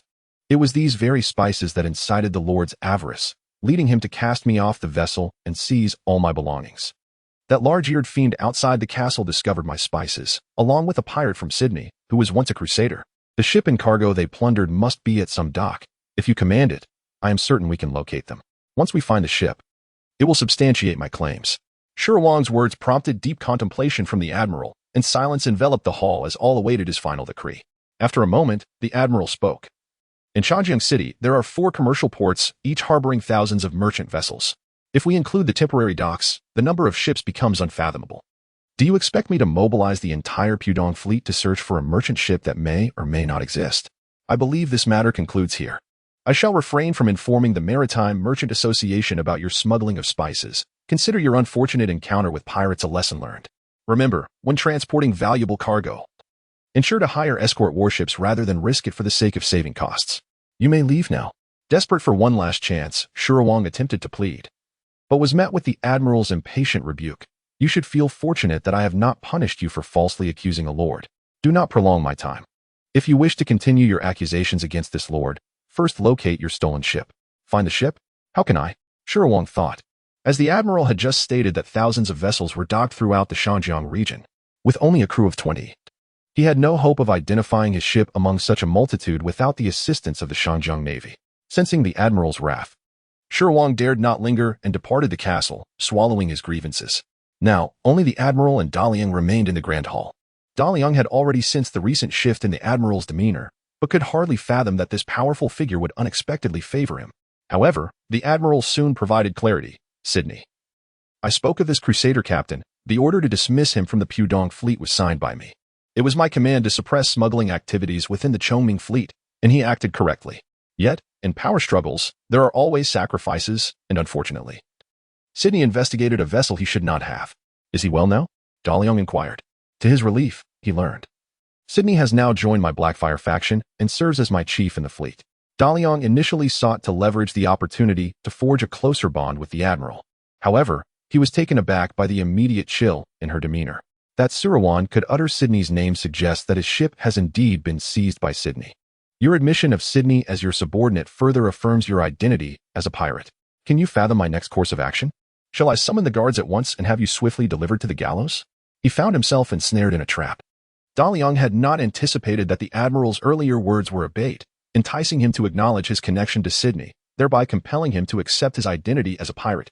What should he do now? Should he command Julian to come to his rescue immediately? Suruwan had not mentioned the Archangel, so perhaps he still had a chance to escape. Yet, why had the Admiral posed that final question? It was rare for her to harbor ulterior motives, unsure if Julian could penetrate the castle's defenses. Daliang decided to bide his time. After all, as a player, he could respawn, and dying would merely result in a level loss. His only concern was the prospect of imprisonment for piracy, which would be more distressing than death itself. Chapter 26, An Unexpected Task Through the Admiral's Words. Daliang sensed she had ulterior motives, and the playful glint in her eyes only solidified his suspicions. Julian's presence was his greatest asset. He was reluctant to involve the Archangel in the perils of this castle unless absolutely necessary. Esteemed Admiral, if you wish to penalize me, I presume you would summon the guards to apprehend me. I surmise you might have a task requiring my service, to atone for my transgressions. I am prepared to devote all my strength to fulfill it for you. You are quite astute, the Admiral replied, eliciting a sigh of relief from Daliang. It appeared that the act of commandeering a merchant vessel was not a matter of great consequence for someone of her stature, who commanded the entire Pudong fleet.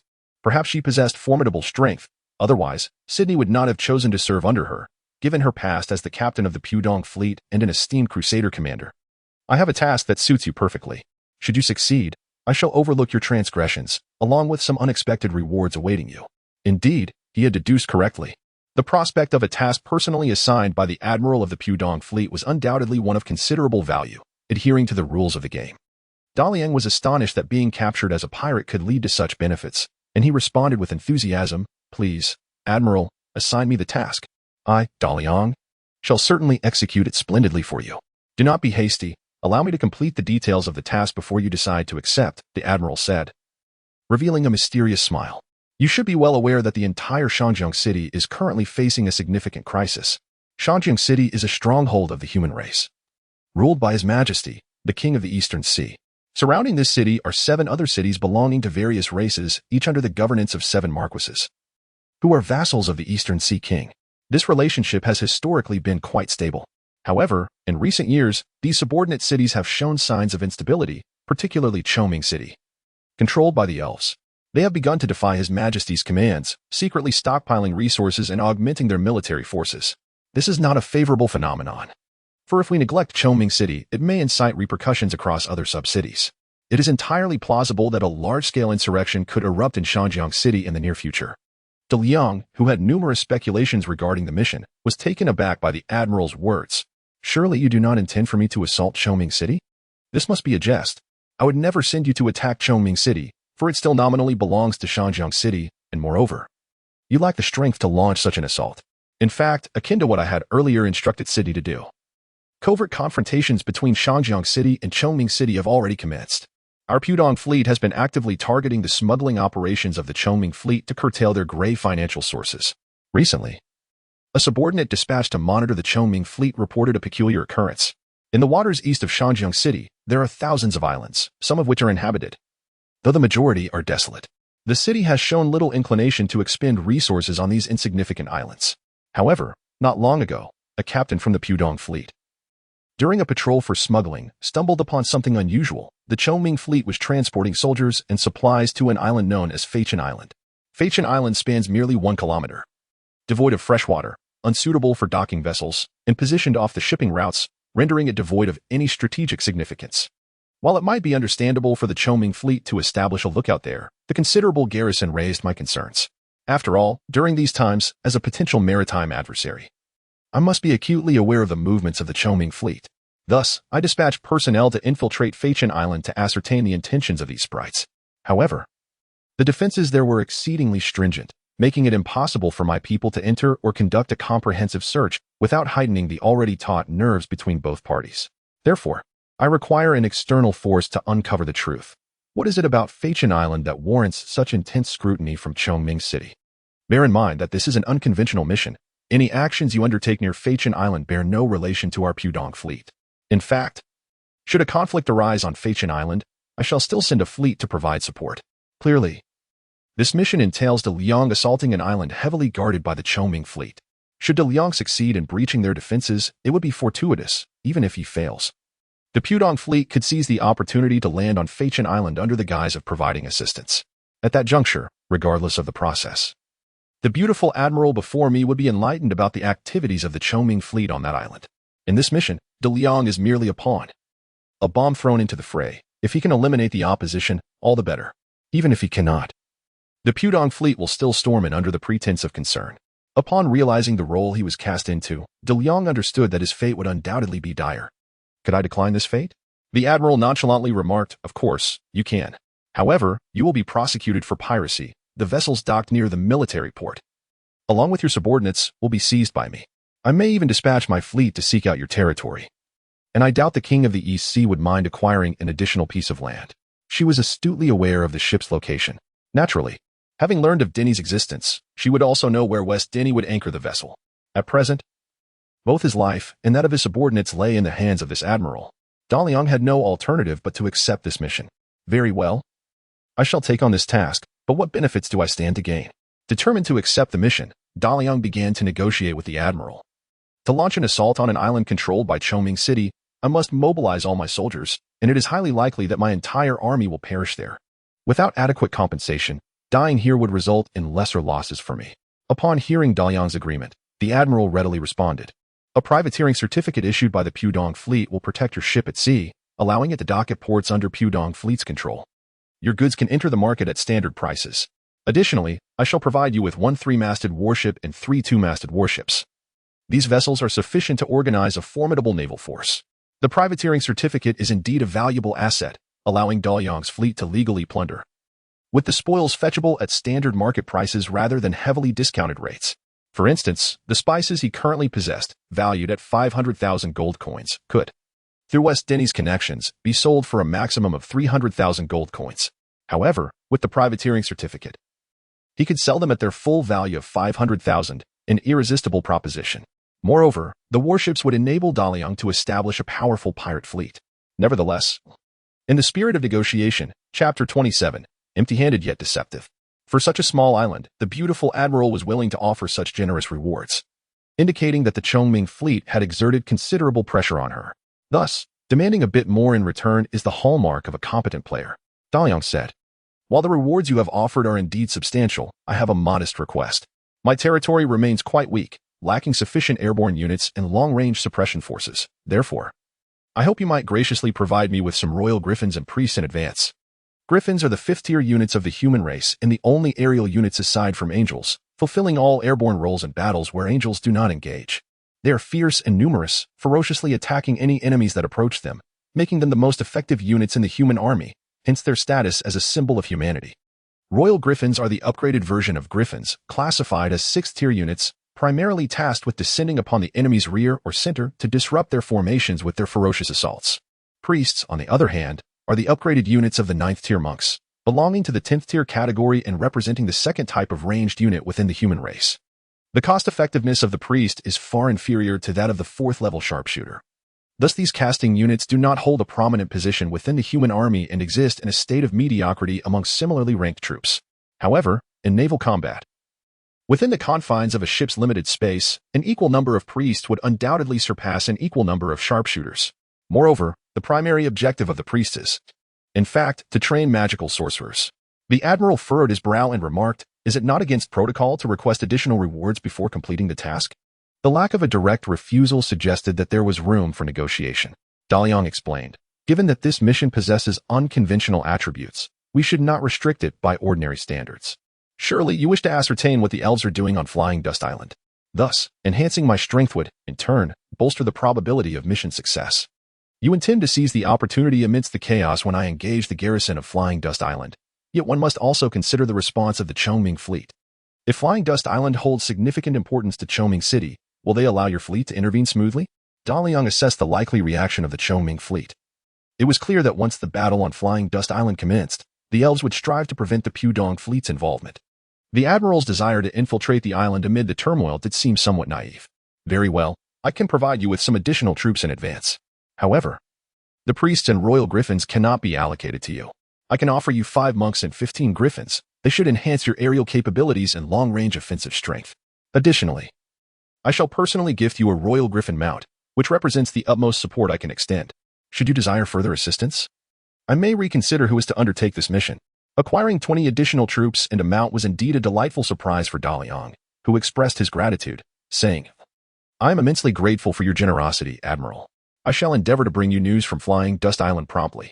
However, I have a small request that I hope you will consider.